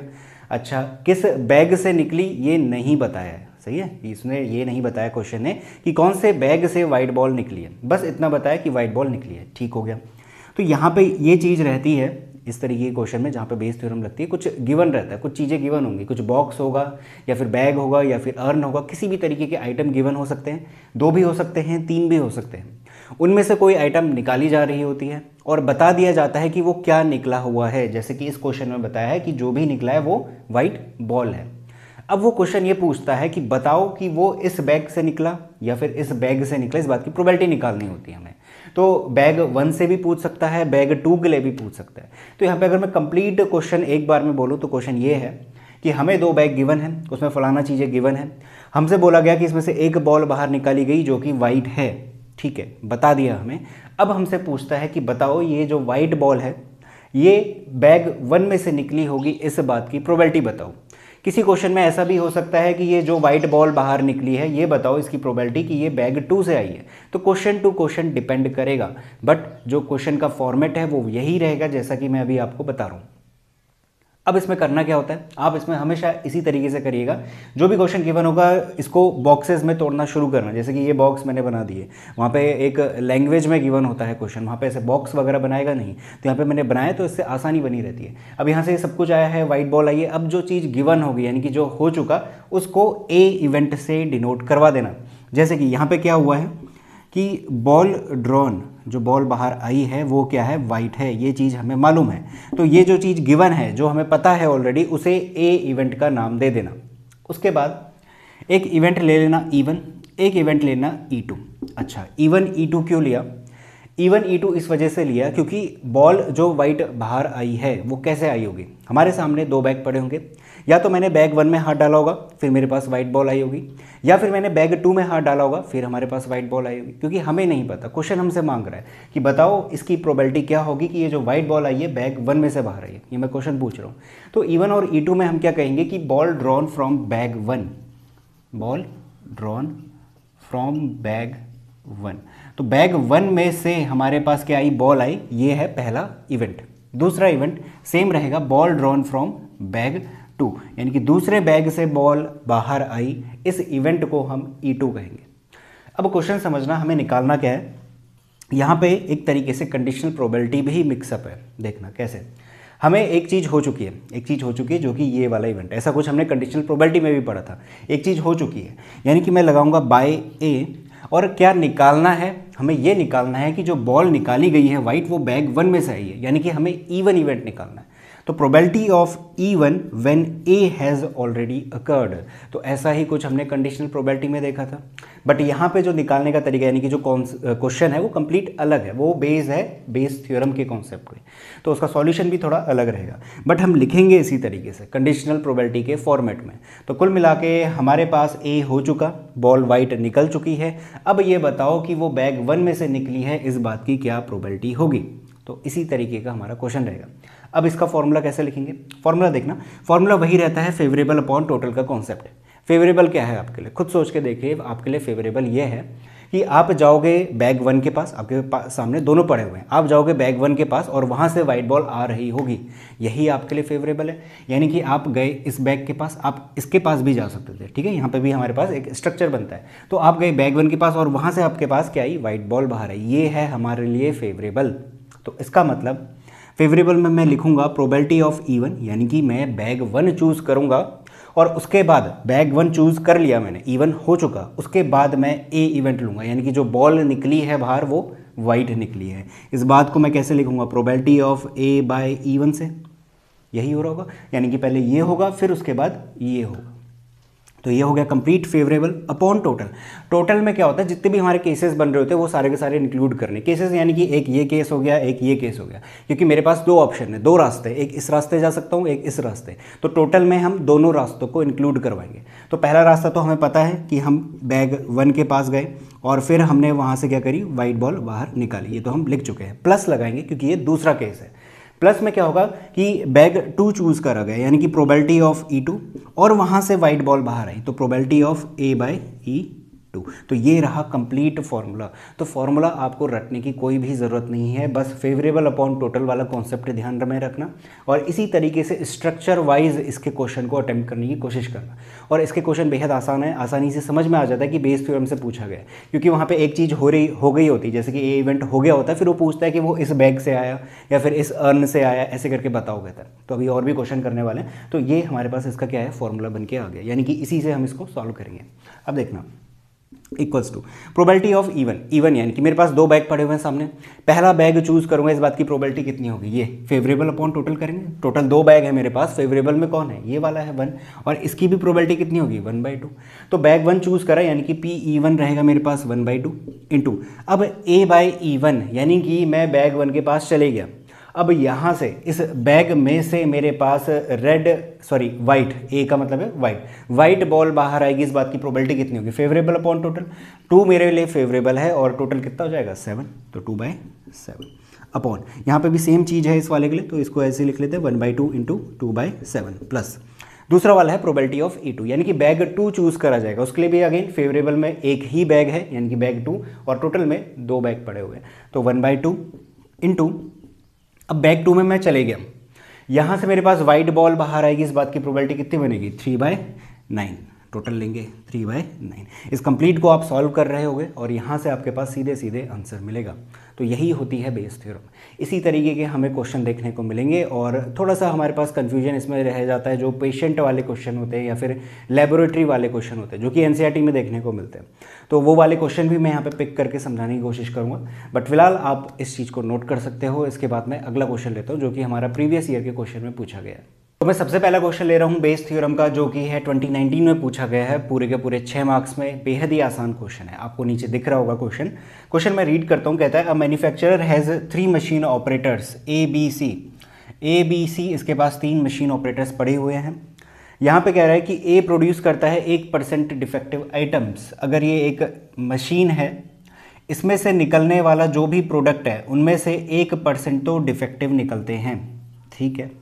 बी वाले से कहता है, बी वाले और सी वाले में 5% और 7% डिफेक्टिव आइटम निकलते हैं। यहाँ से 5% और यहाँ वाले में से 7% डिफेक्टिव आइटम बाहर निकल रहे हैं, ठीक हो गया। उसके बाद कहता है A is on job for 50% of the time. ये जो ए मशीन है, ए ऑपरेटर है, बी ऑपरेटर और सी ऑपरेटर है, ये फैक्ट्री शुरू होने के यानी कि जो भी हमारा टाइम ड्यूरेशन चल रहा है उसमें कितना % ऑफ टाइम ये लोग अवेलेबल रहते हैं। तो ए रहता है 50%, यानी कि 50% ऑफ द टाइम ये अवेलेबल रहता है, काम कर रहा होता है। उसके बाद बी रहता है जॉब पे 30% और आखिरी में जो सी है वो रहता है बचा हुआ 20%। तो कुछ इस तरीके का इनका हिसाब चल रहा है। उसके बाद है all the item are put into one stock pile and then one item is chosen at random from this and is found to be defective. अब क्या हुआ, इन तीनों ने जो भी आइटम प्रोड्यूस करे उनमें से एक आइटम चूज किया गया और वो क्या निकल गया, डिफेक्टिव निकल गया। अब जो चीज़ गिवन है यानी कि जो हो चुकी, उसको मैं ए इवेंट का नाम देता हूं और मैं कहता हूं कि ये हो गया मेरे पास एक इवेंट जिसमें सेलेक्टेड आइटम जो निकला है वो क्या निकल गया है, डिफेक्टिव निकल चुका है, ठीक हो गया। अब हमसे कहता है what is the probability that it was produced by A. तो बेस थ्योरम का क्वेश्चन है, यानी कि हमारे पास जो चीज़ निकली है इनमें से जो भी आइटम आया है वो डिफेक्टिव आ गया। अब बताओ कि वो बैग ए में से आया, मतलब कि बैग वाला क्वेश्चन मैंने समझाया था ना, तो उसी तरीके से आप रिलेट करके चलना। कोई भी क्वेश्चन पूछे भले ही बैग का नहीं हो, बट आप इस तरीके से डब्बे बनाते हुए इनको तोड़ते हुए अगर करोगे तो आसानी से समझ में आ जाएगा। तो हमें क्या निकालना है कि ए हो चुका, ये बताओ कि वो ऑपरेटर ए से हमारे पास क्या आया है, निकल के आया हुआ है। अब यहाँ पे हमारे पास ए सेम हो जाएगा, तो मैं इसका नाम चेंज कर देता हूँ, इसको मैं डी कह देता हूँ थोड़ी देर के लिए, ठीक है। तो डी इवेंट हो गया, यानी कि हमें यहाँ पे निकाल के देना है प्रोबेबिलिटी ए बाय डी, यानी कि डी हो चुका, डिफेक्टिव आइटम बाहर आ चुका है। अब बताओ कि वो ऑपरेटर ए से बाहर आया हुआ है, ठीक हो गया। अब इस बात को अगर मैं लिखूंगा यानी कि प्रोबेबिलिटी बाहर निकालूंगा तो मैं कुछ इस तरीके से लिख रहा हूँ, फेवरेबल अपॉन टोटल वाले टर्म्स में। फेवरेबल क्या है, फेवरेबल मेरे पास ये है कि मेरे पास 3 ऑपरेटर्स पड़े हुए हैं, मैं गया पहले ऑपरेटर के पास और वहाँ से जो आइटम निकला है वो क्या निकल गया, डिफेक्टिव निकल गया, तो यही मेरे लिए फेवरेबल होगा। तो इस बात को मैं कैसे लिखूंगा, इस बात को हम ऐसे लिख लेते हैं, ए बी सी इनके भी इवेंट मेंशन करने पड़ेंगे, ठीक है। तो मैं इसका E1 E2 E3 नाम दे देते हैं। तो ये वाला इवेंट हो जाएगा E1 और यहाँ पे भी हो जाएगा E2। तो मैं यहाँ पे मेंशन कर रहा हूँ, E1 का मतलब क्या रहेगा, आइटम प्रोड्यूस्ड बाय ऑपरेटर ए। इसी तरीके से E2 भी मेंशन कर लेना और E3 भी मेंशन कर लेंगे, आइटम प्रोड्यूस्ड बाय बी और item produced by operator C. तो E1 E2 E3 इस तरीके से नाम दे दिया, ठीक है। हमें निकालना है प्रोबेबिलिटी E1 बाय डी, यानी कि डी हो चुका, E1 की प्रोबेबिलिटी निकालो, यानी कि जो आइटम डिफेक्टिव निकला है वो प्रोड्यूस करा है ए ने, ये हमें फाइंड करना है। तो फेवरेबल क्या होगा, जैसे कि मैंने बताया कि हम जाएंगे पहले ऑपरेटर के पास और उसे हम चूज़ कर रहे होंगे। तो probability of E1 into probability of A by E1, A नहीं है, हमने डी इवेंट माना हुआ है, यानी कि डी हो चुका। तो इसके बाद हम क्या करेंगे, डी यानी कि हम E1 के पास पहुंच गए, यानी कि हमने ऑपरेटर ए चूज़ कर लिया। अब इस ऑपरेटर से हमारे पास क्या आया है, डिफेक्टिव आइटम बाहर निकल के आया है, और डिफेक्टिव के लिए हमने क्या लिया हुआ है, डी लिया हुआ है इवेंट का नाम। तो probability of D by E1 ये रहेगा फेवरेबल के बाद लिख लेंगे टोटल, तो ये आएगा ही आएगा into probability D by E1 plus. अब दूसरा क्या हो सकता है, दूसरा ये केस हो सकता है कि हम दूसरे इवेंट के पास जाएंगे, यानी कि दूसरे ऑपरेटर के पास जाएंगे और वहाँ से डिफेक्टिव आएगा, यहाँ पे हम टोटल ले रहे होंगे।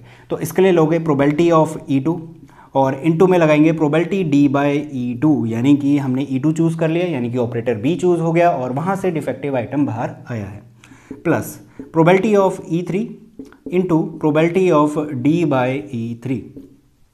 इसमें भी सेम चीज़, E3 यानी कि सी ऑपरेटर चूज़ करा और वहाँ से हमारा डिफेक्टिव आइटम बाहर आया है। अब इनकी एक एक करके प्रोबेबिलिटी निकालते हैं। प्रोबेबिलिटी ऑफ E1 यानी कि ऑपरेटर ए चूज़ करा गया। अच्छा, ऑपरेटर ए कब चूज़ होगा, जब वो अवेलेबल होगा, और अवेलेबिलिटी के लिए उसने बताया ना, जो भी हमारे पास टाइम है उसका 50% टाइम वो अवेलेबल रहता है। तो यानी कि प्रोबेबिलिटी ऑफ E1 ऑपरेटर ए कब काम कर रहा होगा, 50% टाइम के। तो 50/100 हम कर रहे होंगे जब भी हम परसेंट के साथ डील करते हैं। तो यहाँ पे लिख दूंगा 50/100, ये हो जाएगा probability of E1 into probability of D by E1, यानी कि E1 हमने चूज़ कर लिया, ऑपरेटर ए चूज़ हो गया। अब यहाँ से डिफेक्टिव आइटम बाहर आएगा, इस बात की प्रोबेबिलिटी। तो उसने बताया था ना कि 1% डिफेक्टिव बाहर निकल रहे होते हैं, तो यानी कि 1/100, यहाँ पे भी परसेंट इस तरीके से चेंज होगा, अपॉन 50/100, ये पहला वाला एज इट इज़ 1/100 प्लस। अब दूसरे वाले के लिए प्रोबेबिलिटी ऑफ E2, इसके लिए भी सेम 30% ऑफ द टाइम ये अवेलेबल रहता है, तो ये हो जाएगा 30/100, और यहाँ से डिफेक्टिव आइटम बाहर आएगा, इसकी प्रोबेबिलिटी है 5%, तो ये हो जाएगा 5/100 प्लस प्रोबेबिलिटी ऑफ E3, उसके लिए 20/100 इंटू, और वहाँ से डिफेक्टिव आइटम आने का है 7%, यानी कि 7/100। और इस कंप्लीट को आप सॉल्व करोगे, एलसीएम वगैरह लेना है, छोटी मोटी कैलकुलेशन है, ये आनी चाहिए आपको। सॉल्व करिएगा, इसको सॉल्व करने पे हमें जो आंसर मिलेगा वो मिलेगा 5/34। तो ये इसका आंसर मिलेगा। तो इतना आसान सा क्वेश्चन है, कंप्लीट 6 मार्क्स में गिवन है, करना कुछ भी नहीं है, वही सेम चीज़ है जो अभी अभी पिछले क्वेश्चन में हमने करी हुई थी। तो इसे नोट करो। इसके बाद मैं और क्वेश्चंस लेता हूं जहां पे हम बेस थ्योरम अप्लाई करके और अच्छे से अपने कॉन्सेप्ट को क्लियर करें। बेस थ्योरम पे डिपेंड दूसरा मैं क्वेश्चन ले रहा हूं जो कि लैबोरेटरी टेस्ट वाले रहते हैं, काफ़ी इंपॉर्टेंट है। और यहाँ पर दिक्कत आती है कि मैक्सिमम बच्चों को समझ में नहीं आता कि क्वेश्चन क्या कहना चाह रहा है, और क्वेश्चन जब तक समझ में नहीं आएगा आंसर भी नहीं निकाल पाओगे। तो क्वेश्चन आपको नीचे दिख रहा होगा, मैं यहाँ पे रीड कर रहा हूँ और जो भी इन्फॉर्मेशन है उसको यहाँ पे शॉर्ट में लिखते रहेंगे। तो कहते हैं laboratory blood test is 99% effective in detecting a certain disease. कोई लेबोरेटरी टेस्ट हो रहा है और वहाँ से जो भी रिजल्ट निकल रहा है वो 99% इफेक्टिव है, यानी कि जिस भी इंसान का वहाँ पे टेस्ट किया जा रहा है अगर उसको कोई बीमारी है तो 99% केसेस हैं कि वो बीमारी डिटेक्ट कर ली जाएगी। बाकी जो 1% केस रहेगा वहाँ पे अनडिटेक्ट निकल रहा होगा, या फिर मैं कह सकता हूँ अनइफेक्टिव रहेगा। तो इसका एक कंक्लूजन हम निकाल सकते हैं। ठीक है, यहाँ पर प्रॉब्लम इस वजह से आती है क्योंकि जो इन्फॉर्मेशन गिवन है वो स्कैटर्ड है काफ़ी। तो यहाँ पर आपको जैसी इन्फॉर्मेशन दे रहा है वैसी वहाँ पर शॉर्ट में लिख दो, और जब आखिरी में पहुँचोगे वहाँ पे सबसे पहले देखना कि हमें फाइंड क्या करना है। उस फाइंड करने के तरीके का फॉर्मूला निकालना, जैसे कि बेस थ्योरम में बताया है, फेवरेबल अपॉन टोटल करते हुए, और उसके बाद हर एक चीज़ का यूज़ होगा जो भी यहाँ पे स्कैटर्ड इन्फॉर्मेशन हमें गिवन है। तो दूसरी लाइन पढ़ता हूँ, यहाँ पे कहता है when it is in fact present however the test also yields a false positive result for 0.5% of the healthy person tested। यह इसका क्या मतलब है कि 0.5% चांसेस ऐसे हैं जहाँ पर कि एक हेल्दी पर्सन अगर लिया जाता है और उसका टेस्ट करा जा रहा है तो 0.5% चांसेस है या फिर प्रोबेबिलिटी है कि वो क्या आएगा, रिपोर्ट फॉल्स दिखाएगा, यानी कि वो अगर हेल्दी है उसको कोई बीमारी नहीं है, बट अगेन फिर भी रिपोर्ट में क्या दिखाएगा कि वो अनहेल्दी है, उसे कोई ना कोई डिजीज़ है। तो यही इस लाइन का मतलब है, that is if a healthy person is tested then with probability 0.005। अब देखिए परसेंटेज है, प्रोबेबिलिटी कैसे निकालते हैं, अपॉन 100 करके, तो उसी बात को खुद से एक्सप्लेन करवा रहा है। The test will imply he has the disease, तो टेस्ट बताएगा कि उसे डिजीज़ है हेल्दी होने के बावजूद। अच्छा, दूसरी बात कहता है if 0.1% of population actually has a disease, अब देखो एक पॉपुलेशन लेते हैं, कितनी पॉपुलेशन है हमें नहीं पता, बट उसने कहा इस पॉपुलेशन का जो 0.1% हिस्सा है एक्चुअली हैज़ द डिजीज़, उसे एक्चुअली में डिजीज़ है। What is the probability that a person has the disease given that his result is positive. अब यहाँ पे वही बात, क्या गिवन है और क्या हमें फाइंड करना है, वो सारी चीज़ें देख लो। ए मैं उस सेट का नाम दूंगा जो कि हमें गिवन है। गिवन हमें यह है कि उसका जो रिजल्ट है वो पॉजिटिव आया है, तो मैं यहाँ पे लिख लेता हूँ रिजल्ट इज़ पॉजिटिव। ठीक हो गया। अब हमें बताना है what is the probability that a person has a disease. अब हमें ये बताना है कि उस पर्सन को डिजीज़ थी और रिजल्ट हमारा क्या आया है, पॉजिटिव आया है। तो यानी कि अगर मैं यहाँ पे इवन इवेंट कहूँ तो मैं इसको ले लूँगा person actually has a disease, उसे सच में कोई बीमारी थी। तो अगर मैं इस क्वेश्चन के अकॉर्डिंग चलूँ तो मुझे क्या निकालना है, प्रोबेबिलिटी E1 बाय ए, यानी कि रिपोर्ट जो है पॉजिटिव आ चुकी है, वो हमारे लिए गिवन है।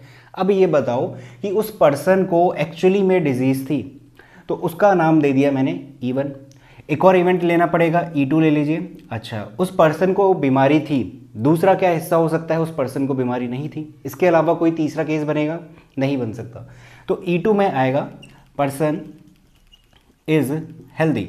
मैं ले लेता हूँ कि पर्सन क्या है, हेल्दी है, या फिर आप ऐसा भी कह सकते हो कि पर्सन को कोई भी डिजीज़ नहीं थी। तो यहाँ वाले में है, यहाँ वाले में नहीं है, और ए का मतलब है कि रिजल्ट जो आया है टेस्ट का वो पॉजिटिव आया।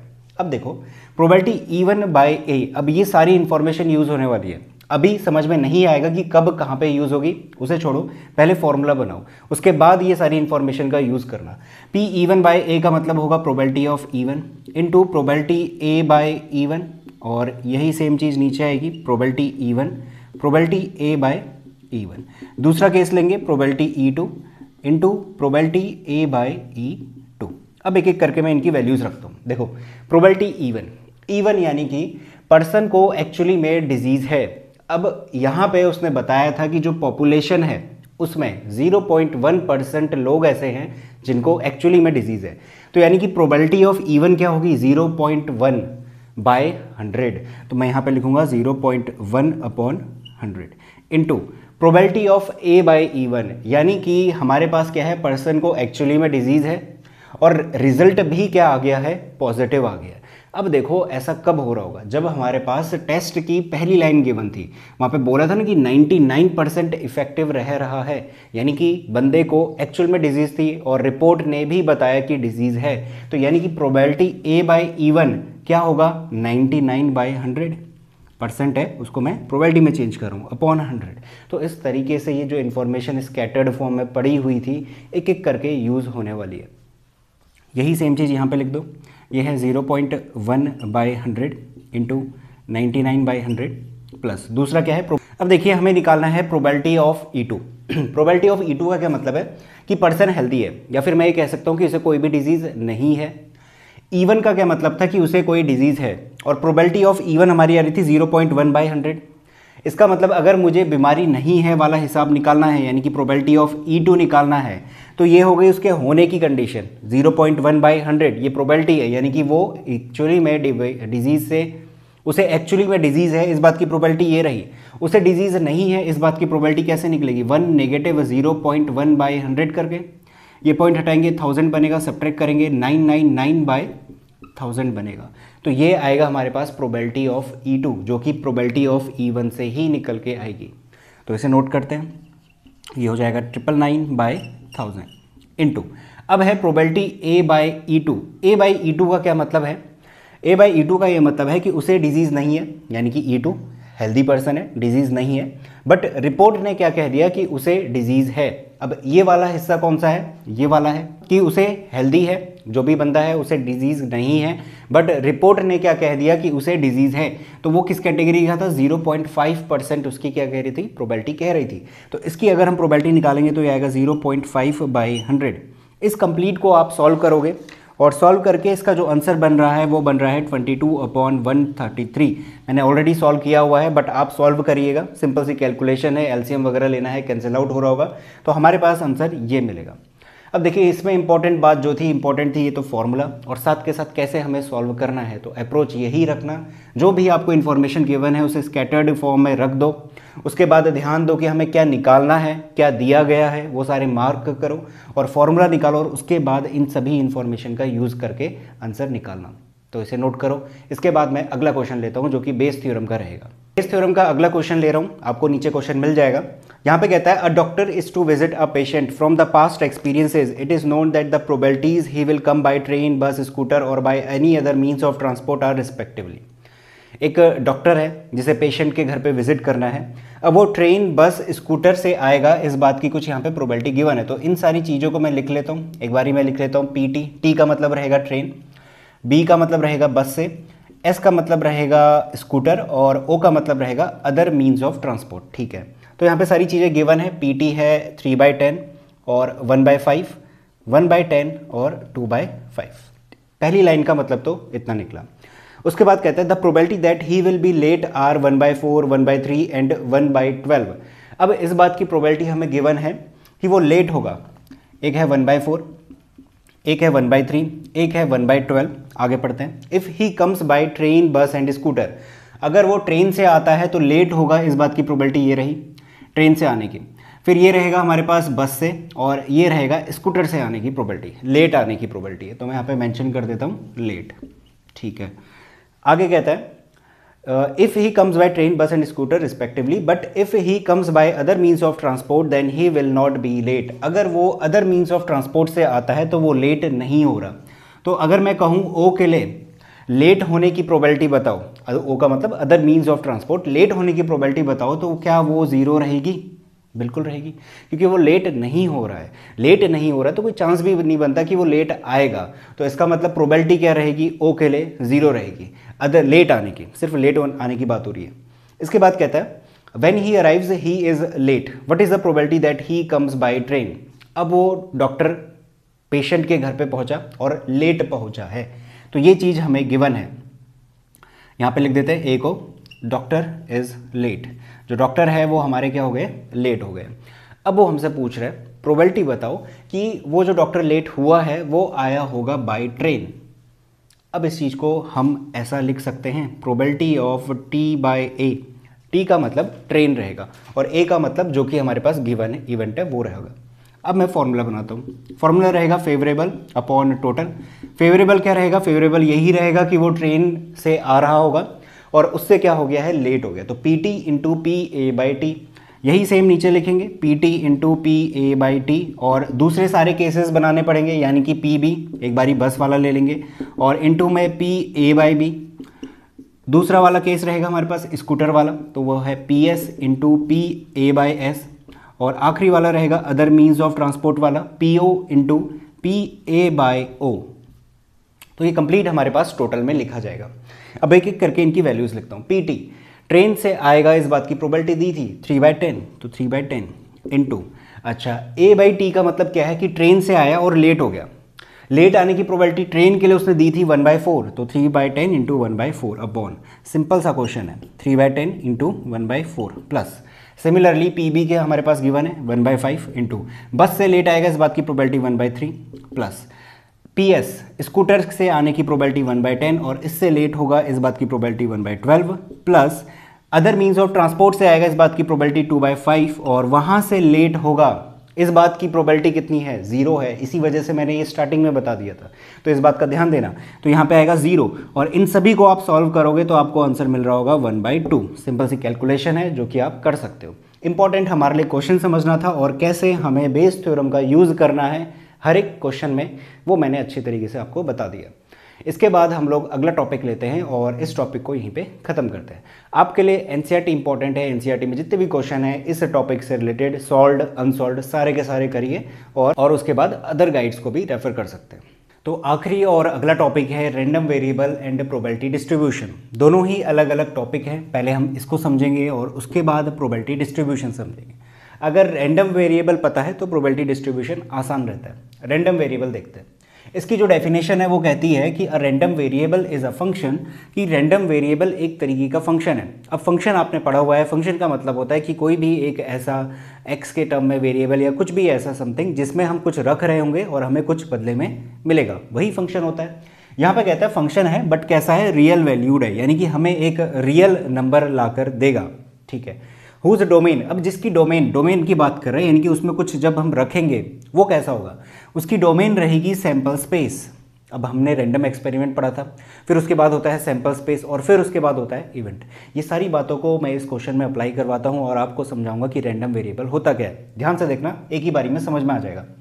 क्वेश्चन कुछ इस तरीके के नहीं रहते, ये बस समझाने के पर्पज से लिखा है मैंने, बट जो फॉर्मेट है यानी कि रैंडम वेरिएबल क्या होता है वो आपको अच्छे से समझ में आ जाएगा।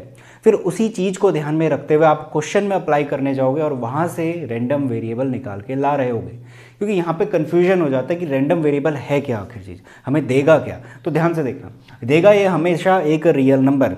अभी देखना, consider tossing a coin 2 times, एक कॉइन है उसे 2 बार उछाला गया। अब यहाँ पे कहता है एक x ले लो जो कि डिनोट करेगा, क्या डिनोट करेगा, कि नंबर ऑफ हेड्स को डिनोट करेगा, यानी कि नंबर ऑफ हेड कितने आए जब आपने 2 कॉइन उछाले, मतलब कि एक कॉइन को 2 बार उछाला, ठीक है। Then x is called random variable, तब उस x को हम रैंडम वेरिएबल कहते हैं। तो ये हमसे कह रहा है कि फाइंड करो उसकी वैल्यू क्या क्या आ रही होगी, यानी कि आप x में, ये है एक फंक्शन, क्योंकि डेफिनेशन कहती है रैंडम वेरिएबल होता है एक फंक्शन, और x क्या है यहाँ पे रैंडम वेरिएबल का काम कर रहा है। अब इस x में हम क्या कर रहे होंगे, सैंपल स्पेस से कुछ एलिमेंट्स रख रहे होंगे और हमें बदले में मिल रहा होगा नंबर्स। क्या नंबर होंगे देखते हैं। तो x क्या है मेरे पास, ये डिनोट करता है नंबर ऑफ हेड्स को। सबसे पहले तो ये चीज़ मेंशन कर ले। अब ये क्या क्या मिलेगा, उसके लिए हमारे लिए बेहद ज़रूरी है सैंपल स्पेस निकालना। कोई भी आपको क्वेश्चन दे, कोई भी रैंडम एक्सपेरिमेंट बोले, सबसे पहले निकालो सैंपल स्पेस। यहाँ पे सैंपल स्पेस साफ साफ हमें पता है, एक होगा head head, head tail, tail head और आखिरी टेल टेल। अब देखना रैंडम वेरिएबल में क्या रखते हैं, हम रख रहे होते हैं सैंपल स्पेस के एलिमेंट्स। अब अगर इस रैंडम वेरिएबल में आप रख रहे हो एच, अब बताओ नंबर ऑफ हेड्स कितने हैं इस एच में, 2 हैं, इक्वल्स टू कितना 2, क्योंकि x यही तो कह रहा था, x हमसे कह रहा था कि x किस बात को डिनोट करता है, नंबर ऑफ हेड्स को, यानी कि सैंपल स्पेस में से कोई आप एलिमेंट उठाओगे, इस रैंडम वेरिएबल में रखोगे और आपको जो मिलेगा कि नंबर ऑफ हेड्स कितने हैं उसमें। तो इसमें नंबर ऑफ हेड्स कितने हैं, 2 हैं, एच। दूसरा वाला लेते हैं, दूसरा वाला लिया HT, इसमें नंबर ऑफ हेड्स बताओ कितने हैं, 1 है। तीसरा वाला लेते हैं जो कि टेल हेड है, इसमें भी नंबर ऑफ हेड्स कितने हैं, 1 है। आखिरी वाला लेते हैं XTT, इसमें नंबर ऑफ हेड्स कितने हैं, 0 हैं। तो अगर आपसे पूछा जाए कि इस केस के लिए रैंडम वेरिएबल की वैल्यूज़ क्या क्या मिली, तो हमें मिला एक 0, हमें मिला एक 1 और हमें मिला एक 2। इसके अलावा और कुछ मिल सकता था क्या, नहीं मिल सकता था। तो यही क्वेश्चन का फॉर्मेट रहता है, वहाँ पे एक चीज़ डिफाइन कर देता है कि ये लो, ये है मेरा रैंडम वेरिएबल, ये इस बात को डिनोट करता है और फाइंड करो उसकी वैल्यूज़ क्या क्या मिलेंगी। वो डिपेंड करेगा क्वेश्चन टू क्वेश्चन, जैसे कि यहाँ पे है कॉइन को टॉस करना, फिर वहाँ पे बोला था नंबर ऑफ हेड्स के लिए, ऐसा ही हमसे नंबर ऑफ टेल्स के लिए भी बोल सकता था।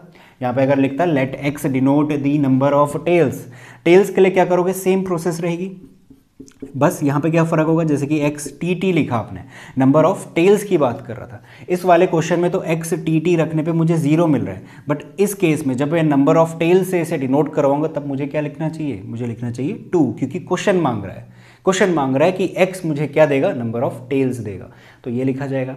और ले लेते हैं, एक मैंने ले लिया TH लूँगा तो यहाँ पे नंबर ऑफ टेल कितना है, 1 है, और यहाँ पे HT लूँगा, यहाँ पे नंबर ऑफ टेल 1 है, और अगर XH लूँगा यहाँ पे नंबर ऑफ टेल 0 है। और इस केस के लिए अगेन पूछा जाएगा कि रैंडम वेरिएबल की क्या क्या वैल्यूज़ मिली, तो एक 0 मिली, एक 1 मिली और एक 2 मिली। तो इसी तरीके से रैंडम वेरिएबल निकाले जाते हैं। और यहाँ पे ये बात फुलफिल हो रही है कि ये क्या है, एक तरीके का फंक्शन ही है जिसमें डोमेन में हम क्या रख रहे हैं, सैंपल स्पेस रख रहे हैं, यही तो रखे हमने सैंपल स्पेस के एलिमेंट्स। तो इस तरीके से हम रैंडम वेरिएबल के क्वेश्चंस को करेंगे। इसके बाद मैं एक प्रॉपर क्वेश्चन लेता हूँ जो कि NCERT का रहेगा, और उसके बाद हम क्वेश्चंस करेंगे जो कि प्रीवियस ईयर में पूछे गए। तो इसे नोट करो, इसके बाद मैं वही करवाता हूँ। तो रैंडम वेरिएबल पे बेस्ड एक क्वेश्चन ले रहा हूँ, ये NCERT का है, थोड़ी प्रैक्टिस हो जाए जिससे। अ bag contains 2 white and 1 red balls, एक बैग है मेरे पास जिसमें 2 वाइट और 1 रेड बॉल है। उसके बाद कहता है one ball is drawn at random and then put in the box after noting its colour. अगर इसमें से एक बॉल बाहर निकाली जाती है तो उसका कलर नोट करने के बाद फिर दोबारा से उसी में रख दिया जा रहा है। ठीक हो गया। फिर कहता है the process is repeated again, यानी कि हर प्रोसेस के लिए, यानी कि जब भी हम बॉल बाहर निकाल रहे हैं तो ये चीज़ रिपीट करी जा रही है। ठीक हो गया। कहता है कि x डिनोट करता है नंबर ऑफ रेड बॉल्स को, यानी कि x क्या है यहाँ पे, नंबर ऑफ रेड बॉल्स। यानी कि यहाँ पे ये हो रहा होगा कि सैंपल स्पेस जो भी आएगा मेरे पास, अभी निकाला नहीं है, जो भी सैंपल स्पेस आएगा उसको उठा के रखूँगा यहाँ x में, और मुझे देगा कि उसमें गिनती के रेड बॉल्स कितने हैं।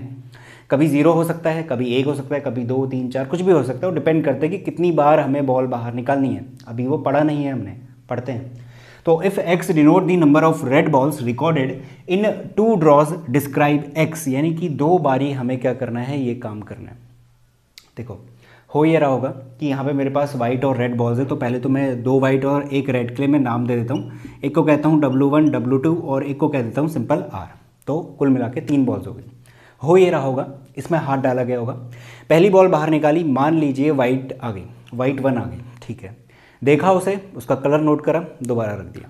फिर दूसरी बारी निकाला, फिर देखा, मान लेते हैं रेड बॉल बाहर आ गई। तो अभी फ़िलहाल मेरे पास क्या बन रहा है, W1 आई पहली और फिर दूसरी आ गई रेड, इसको दोबारा से बैग में रख दिया। ये एक पहला केस रहेगा जब मैं 2 बार ड्रॉ कर रहा हूँगा बॉल, और क्वेश्चन कहता है सिर्फ 2 बारी के लिए बताओ। तो एक केस तो ये हो सकता है। दूसरा केस क्या होगा, दूसरा ये होगा कि मैं दूसरी बार डाल रहा हूँ, मतलब कि पहली बार ही डाल रहा हूँ, बट ये दूसरा केस है, एजप्शन है कि ऐसा भी हो सकता है, ऐसा भी हो सकता है। हमने पहली बारी बॉल डाली, पहले केस में आया था वाइट 1 है, इस बारी मैं ले लेता हूँ कि वाइट 2 गई होगी, निकली होगी, देखा होगा, दोबारा रख दिया होगा और दोबारा हाथ डाला होगा और देखा होगा। इस बारी मान लेते हैं कि वाइट 1 वाली को बाहर निकाला गया होगा। ये मेरे पास दूसरा केस होगा। इसी तरीके से तीसरा, चौथा, पांचवा मिलेगा हमें। सही है। तो वो सारे के सारे हम सैंपल स्पेस यहाँ पर बनाएंगे, फिर उसके बाद इस क्वेश्चन को डिस्कस करते हैं। तो सैंपल स्पेस रहेगा मेरे पास, पहला मैं ले लेता हूँ W1, W2, सपोज ये हुआ होगा। उसके बाद ले लेते हैं W1, R का ले लेते हैं। तो एक एक करके सारी चीज़ें एग्जॉस्ट करवा देना, तो कन्फ्यूजन नहीं रहेगा। तो W1 को एक बार इससे जोड़ दिया, इससे जोड़ दिया। अब इसका उल्टा कर लो, यानी कि पहले ये हुआ हो सकता है कि W2 बाहर आया, मतलब कि W2 हमने बाहर निकाला और W1 दूसरी बारी में आया, इसका उल्टा। फिर ये हो सकता है कि रेड पहले और फिर W1 बाद में। अब W2 के लिए काम करो। ये हो सकता है कि पहले W2 आया होगा, फिर W1 आया होगा, जो कि हम ऑलरेडी लिख चुके हैं। या फिर ये हो सकता है W2 आया होगा और फिर WR आया होगा, तो इसको लिख लेते हैं, W2 आया होगा और R आया होगा। अब R के लिए काम करते हैं। R के लिए हुआ हो सकता है कि पहले रेड आई फिर W1 आए, तो वो तो हम लिख चुके हैं।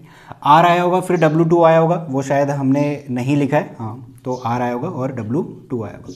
अब यहाँ पे एक मिस्टेक करते हैं बच्चे, ये ज़रूर ध्यान में रखना कि हमने क्या करा है, W1, जैसे कि पहले केस की बात करूँ, W1 बाहर निकाला, देखा उसे, दोबारा उसमें रख दिया था।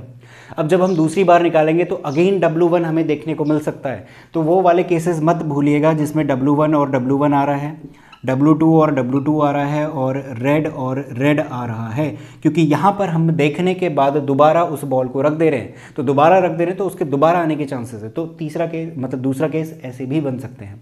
तो ये कंप्लीट हुआ हमारे पास सैंपल स्पेस। 1 2 3 4 5 6 7 8 9, कुल मिला के 9 हमें देखने को मिल रहे हैं। ठीक हो गया।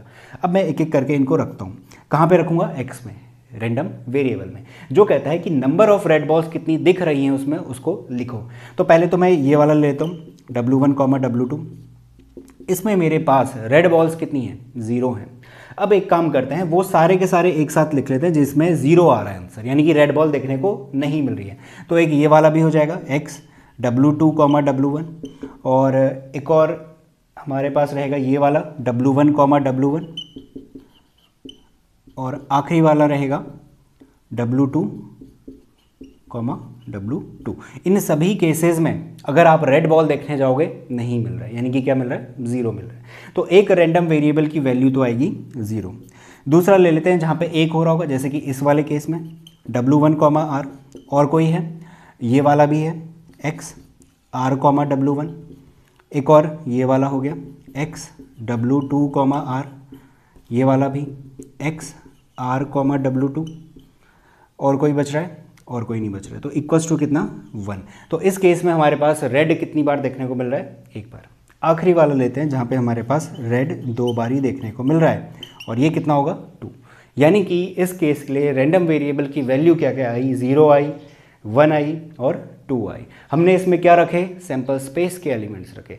सैंपल स्पेस निकालने का जो तरीका है, इस चीज़ को भूलना मत, और हर एक बात जो मैंने बताई है उसे नोट डाउन करिए, इसे नोट करो। इसके बाद मैं और क्वेश्चन लेता हूँ रैंडम वेरिएबल पे डिपेंड। तो अब जो मैं एग्जांपल लेने जा रहा हूँ वहाँ पे मैं आपको एक्सप्लेन करूँगा प्रोबेबिलिटी डिस्ट्रीब्यूशन क्या होता है। देखिए, रैंडम वेरिएबल निकालना हमने सीख लिया। क्वेश्चन हमारे पास जनरली ऐसा पूछा जाता है कि एक रैंडम वेरिएबल गिवन है, उससे रिलेटेड जो भी क्वेश्चन बना रहा होगा, जो भी एक्सपेरिमेंट होगा वो गिवन होगा, और उसके बाद आखिरी में कहता है कि प्रोबेबिलिटी डिस्ट्रीब्यूशन भी निकाल के दो। तो कंबाइंड में हमसे क्वेश्चन पूछा जाएगा, तो प्रोबेबिलिटी डिस्ट्रीब्यूशन भी पता होना चाहिए। अब देखो, प्रोबेबिलिटी डिस्ट्रीब्यूशन निकालने के लिए पहले हम रैंडम वेरिएबल की जो वैल्यूज़ हैं वो निकाल रहे होते हैं। इन सभी बातों को मैं इस क्वेश्चन में अप्लाई करवाता हूँ, फिर समझ में आएगा। एस मेरे पास सैंपल स्पेस है, यानी कि वही वाला पहला वाला क्वेश्चन ले लिया कि एक कॉइन है, उसे 2 बार उछाला, तो मेरे पास head head head tail tail head tail tail, ये सैंपल स्पेस बनेगा। एक्स इसमें मैंने डिफाइन करके ले लिया कि नंबर ऑफ टेल्स को डिनोट करता है। तो यहाँ पे हम कैसे कर रहे थे, हम यहाँ पे कर रहे थे कि जो एक्स है उसकी वैल्यू क्या क्या होगी। एक्स के लिए हमारे पास एक बारी क्या आएगा, हेड हेड ले लेते हैं, यानी कि एक्स में हमने रखा हेड हेड। इस केस में नंबर ऑफ टेल्स 0 आए। फिर हमने रखा एक हेड टेल वाला, यहाँ पे आएगा 1। फिर रखेंगे एक टेल हेड वाला, यहाँ पे भी आएगा 1। और आखिरी में एक टेल टेल वाला, यहाँ पे आएगा 2। तो देखो, रैंडम वेरिएबल की वैल्यूज़ क्या क्या मिल रही है, एक 0, एक 1 और एक 2। रिपीट कर रहा है तो कोई बात नहीं, उसे एक ही बार काउंट करा जाता है। तो x की क्या क्या वैल्यूज़ आई, 0 आई, 1 आई, 2 आई। इस बात को इस टेबल में मैं लिख दूंगा। ये है x इज इक्वल्स टू एक बारी 0, एक बारी 1, एक बारी 2। तो यहाँ पे हो ये रहा होता है, हम निकाल रहे होते हैं प्रोबेबिलिटी। प्रोबेबिलिटी किसकी, कि इस रैंडम वेरिएबल के होने की। कहने का मतलब कि रैंडम वेरिएबल की वैल्यू 0 आए, इस बात की प्रोबेबिलिटी क्या होगी। अब देखो, इस बात की प्रोबेबिलिटी यही होगी कि मेरा हेड हेड आ जाए जब मैं एक कॉइन को 2 बार उछाल रहा हूँ, यही मेरे पास प्रोबेबिलिटी होगी। तो प्रोबेबिलिटी के लिए हम क्या कर रहे होते हैं, फेवरेबल अपॉन टोटल। तो यहाँ पे इसको कुछ ऐसा लिखा जाता है, probability of x when x की वैल्यू क्या है। पहला केस मेरे पास रहेगा 0 का, तो प्रोबेबिलिटी 0 के होने की कब आएगी, जब मेरे पास हेड हेड मिल रहा होगा। अब इस बात की प्रोबेबिलिटी कैसे निकालोगे, इस बात की प्रोबेबिलिटी निकालोगे फेवरेबल अपॉन टोटल करके। फेवरेबल क्या है, हेड हेड, यानी कि एक पेयर, तो मैं लिखूंगा 1 अपॉन टोटल में कितने एलिमेंट्स हैं सैंपल स्पेस में, 4 हैं, तो 1/4 ये मेरा आंसर आएगा। तो ये होता है प्रोबेबिलिटी डिस्ट्रीब्यूशन में। हम निकाल रहे होते हैं प्रोबेबिलिटी किस बात की, रैंडम वेरिएबल की ये वैल्यू होने की। वो कैसे मिल रहा होगा, वो सब कुछ यहाँ से मिल रहा होगा, हेड हेड हेड टेल, इस तरीके से। एक और क्वेश्चन लेंगे, वहाँ पे भी सेम चीज़ मैं एक्सप्लेन करूँगा, बट अभी फिलहाल इसकी जो वैल्यू होगी वो कितनी होगी, 1/4 होगी। सिमिलरली 1 के लिए देखो, अब मैं निकालने वाला हूँ प्रोबेबिलिटी रैंडम वेरिएबल x की जब x की वैल्यू होती है 1। अब कब होती है, एक इस केस में और इस केस में होती है। यानी कि मुझे क्या मिल रहा होगा, हेड टेल टेल हेड, ये मेरे लिए होंगे फेवरेबल। तो फेवरेबल में क्या आएगा 2, टोटल में कितना आएगा 4, तो इसका आंसर हो जाएगा 2/4। सिंपल है।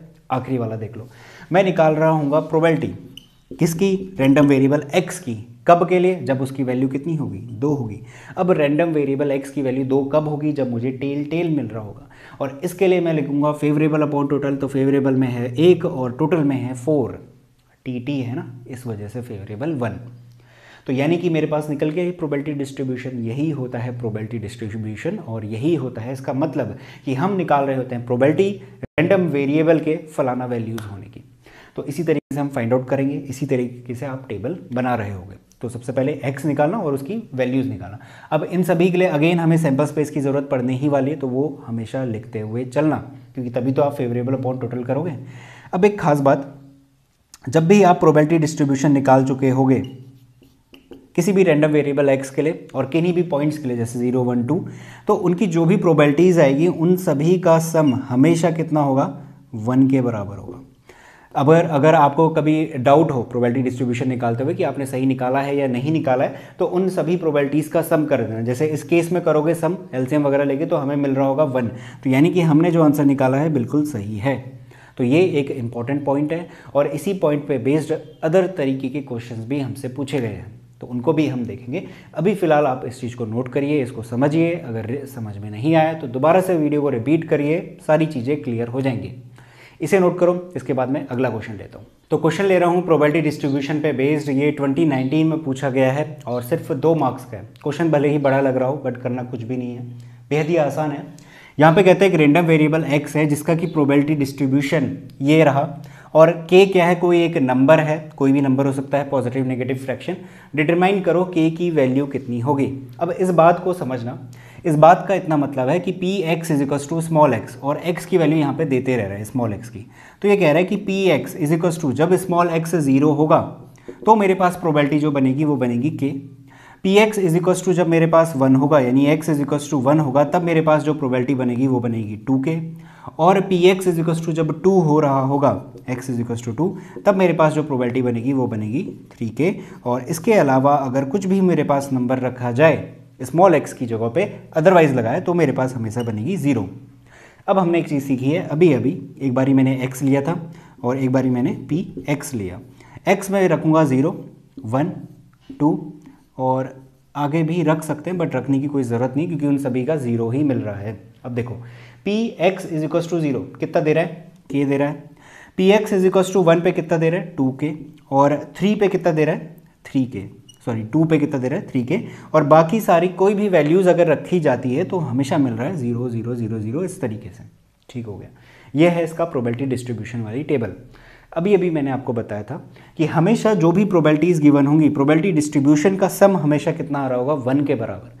तो इन सभी का सम, बाकी सब तो 0 ही हैं, उनको लो या ना लो बात एक ही है, तो उन सभी का सम कितना आएगा, 1 के बराबर आएगा। तो इसको रख लो 3 4 5 6 के इन सभी का सम कर दिया इज इक्वल टू किसके, 1 के बराबर। तो सिंपल k की वैल्यू आ गई 1/6। ऐसे करा जाता है इस क्वेश्चन को। तो कुछ भी नहीं था इस क्वेश्चन में, बस आपको ध्यान देना है कि ये जो फॉर्मेट लिखा हुआ है क्या बात कहना चाह रहा है, जो कि मैंने आपको ऐसे भी समझा दी और ऐसे फॉर्म में रख के भी समझा दी, क्लियर होगा जहाँ तक है। और ऐसे ही क्वेश्चन आपको एनसीईआरटी में भी देखने को मिल जाता है। तो जितने भी क्वेश्चन इस फॉर्म के दिख रहे हैं आपको, उन सभी की प्रैक्टिस कर लीजिए एक बार। तो इसे नोट करो, इसके बाद मैं अगला क्वेश्चन लेता हूँ। तो प्रोबेबिलिटी डिस्ट्रीब्यूशन पे बेस्ड एक क्वेश्चन ले रहा हूँ, और इस तरीके के क्वेश्चन हमें कंफ्यूज करते हैं जब भी प्रोबेबिलिटी डिस्ट्रीब्यूशन का क्वेश्चन पूछा जाता है। तो इसे थोड़ा सा आराम से समझिएगा, कोशिश करते हैं, देखते हैं। Find probability distribution, probability distribution निकालो कह रहा है, of number of success in 2 tosses of a die where a success is defined as. अब देखो यहाँ पे एक एक चीज़ समझना, प्रोबेबिलिटी डिस्ट्रीब्यूशन निकालना यानी कि कोई ना कोई रैंडम वेरिएबल होगा। रैंडम वेरिएबल यहाँ पे क्या है, नंबर ऑफ सक्सेस, यानी x का काम कौन कर रहा है, मतलब कि x क्या डिफाइंड है, नंबर ऑफ सक्सेस डिफाइंड है, यानी कि सक्सेस कितनी बार मिल रही है, 1 बार मिल रही है, 2 बार मिल रही है, 3 4 0 बार, कुछ भी हो सकता है। तो नंबर ऑफ सक्सेस क्या है, यहाँ पे रैंडम वेरिएबल है। अब यहाँ पे क्या हो रहा है, हमारे पास डाई टॉस करी है, 2 बारी करी है, और सक्सेस कैसे डिफाइंड हो रही है, यानी कि सक्सेस मिल रही है उसे कैसे डिफाइंड होगा। तो पहला केस है कि अगर कोई नंबर दिखेगा जो कि 4 से बड़ा होगा, अब डाई फेंकोगे 2 बार, पहली बार फेंकी मान लीजिए 1 आया, दूसरी बार फेंकी मान लीजिए 5 आया, तो उसे सक्सेस मिल जाएगी।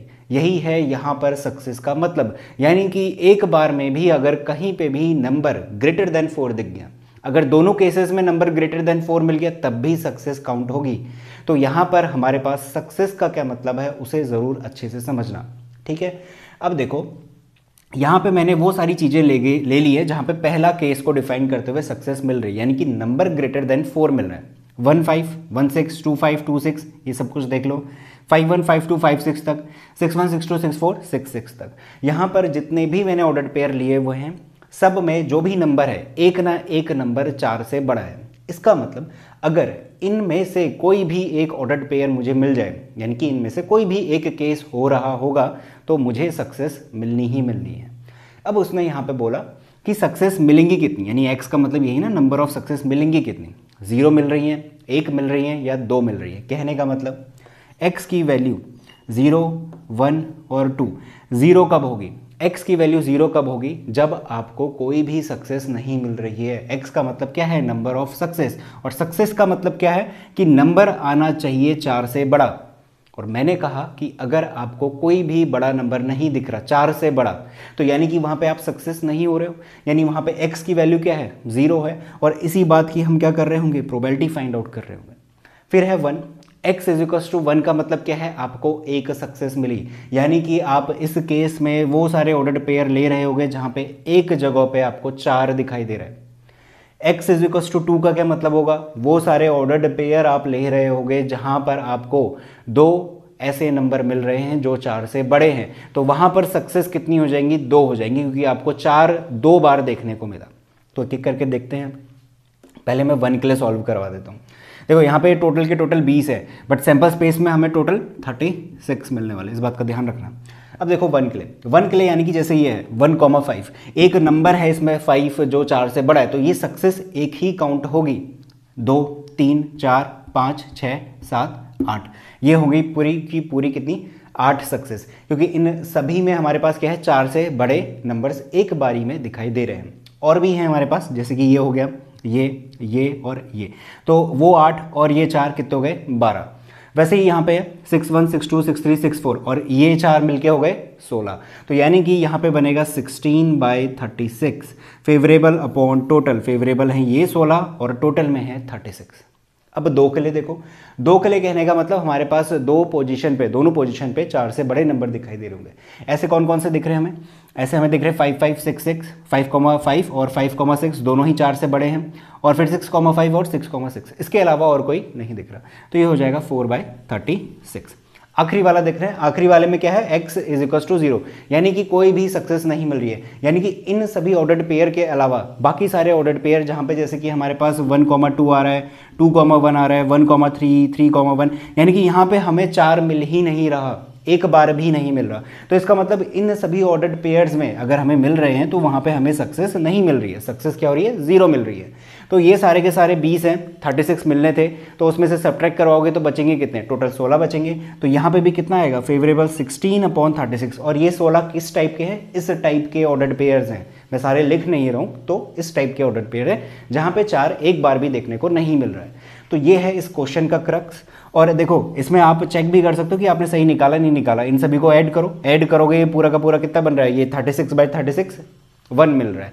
तो प्रोबेबिलिटी डिस्ट्रीब्यूशन करते हुए हमारे पास ये सब कुछ 1 आना चाहिए। तो वहीं पे आप चेक करके आंसर फिनिश कर सकते हो। तो ये हो गया इसका पहला पार्ट। अब मैं दूसरा पार्ट बताता हूँ, तब तक इसको नोट करिए। तो सेकंड पार्ट ले रहे हैं इसमें। सेकंड पार्ट में हमसे कहता है 6 अपीयर ऑन एटलीस्ट 1 डाई, 6 दिखना चाहिए कम से कम एक डाई में। तो ये मेरे लिए क्या हो जाएगी, एज अ सक्सेस काउंट हो जाएगा। कम से कम एक, ज़्यादा से ज़्यादा कितने हो सकते हैं, 2 हो सकते हैं। तो इस बात का ध्यान देना, यहाँ पे जो x की वैल्यू है वो क्या क्या होगी, यहाँ पे कंफ्यूजन होता है। x देखो सक्सेस हमें कब कब मिल रही है, सक्सेस मुझे तब मिल जाएगी जब मेरे पास एक जगह पे 6 दिखेगा, जैसे कि इस तरीके का ऑर्डर्ड पेयर। सक्सेस मुझे तब भी मिल जाएगी अगर मुझे इस तरीके का ऑर्डर्ड पेयर दिखेगा, दोनों जगहों पे क्या है मेरे पास 6,6 है।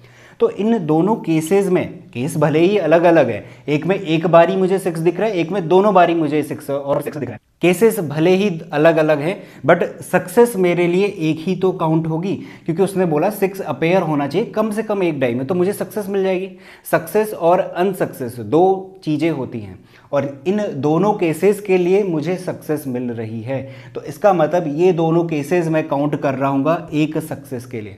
और अगर मुझे इस तरीके का ऑर्डर्ड पेयर दिखा, जैसे कि 1 2 2 1, यहाँ पे मुझे 6 कहीं पे भी नहीं दिखाई दे रहा, तो यानी कि यहाँ पे मुझे सक्सेस नहीं मिल रही होगी। और यहाँ पर x की वैल्यू होगी कितनी, 0, क्योंकि यहाँ पे x, यहाँ पे 6 है ही नहीं। तो x की वैल्यू रहेगी एक बारी 0 और एक बारी रहेगी 1।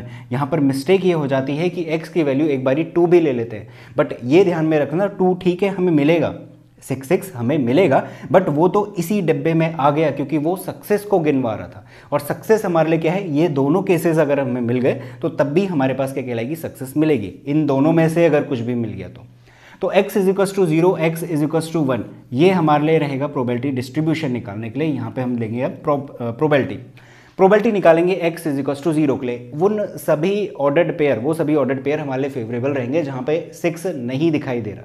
तो यहाँ पे देख लो हमारे पास कहाँ कहाँ पे 6 नहीं दिखाई देता, ये सारे 6 दिखाई देते हैं, ये यहाँ से यहाँ तक 5 है, और यहाँ सब में दिखाई देता है 6 5 11। तो 36, टोटल 36 है, 36 में से 11 घटा दो, आपको मिलेंगे 25। तो 25 ऐसे पेयर मुझे मिलेंगे जहाँ पर 6 नहीं दिखाई दे रहा होगा, यानी कि वहाँ पे हमें सक्सेस नहीं मिल रही होगी। तो 0 चांसेस है सक्सेस के, तो वो होगा 25/36। 1 यानी कि 1 मेरे पास क्या है, सक्सेस मिल रही है। सक्सेस कब मिल रही है इस वाले केस में, जब मेरे पास कम से कम एक 6 दिखाई दे, तो उसमें ये वाले और इस टाइप के भी ऑर्डर्ड पेयर्स इंक्लूडेड हो जाएंगे। तो x इज इक्वल्स टू 1 के लिए मेरे प्रोबेबिलिटी बचेगी यहाँ से यहाँ तक, ये जो है 1,6, 2,6, 3,6, 5,6 तक 5 ऑर्डर पेयर, और नीचे मेरे पास कंप्लीट हैं 6, जिसमें कि 6,6 भी इंक्लूडेड रहेगा, क्योंकि वहाँ पे 2 6 भले ही हैं बट वो अगेन सक्सेस में काउंट हो जाएगा, इसके साथ भी और उसके साथ भी। तो टोटल रहेंगे मेरे पास 11। तो 11/36 इनको ऐड करिए, आप एट अ टाइम चेक कर सकते हो। 36/36 1 मिल रहा है, यानी कि हमने सही करा हुआ है। तो यही यहाँ पे कन्फ्यूजन रहता है ये वाली बात का।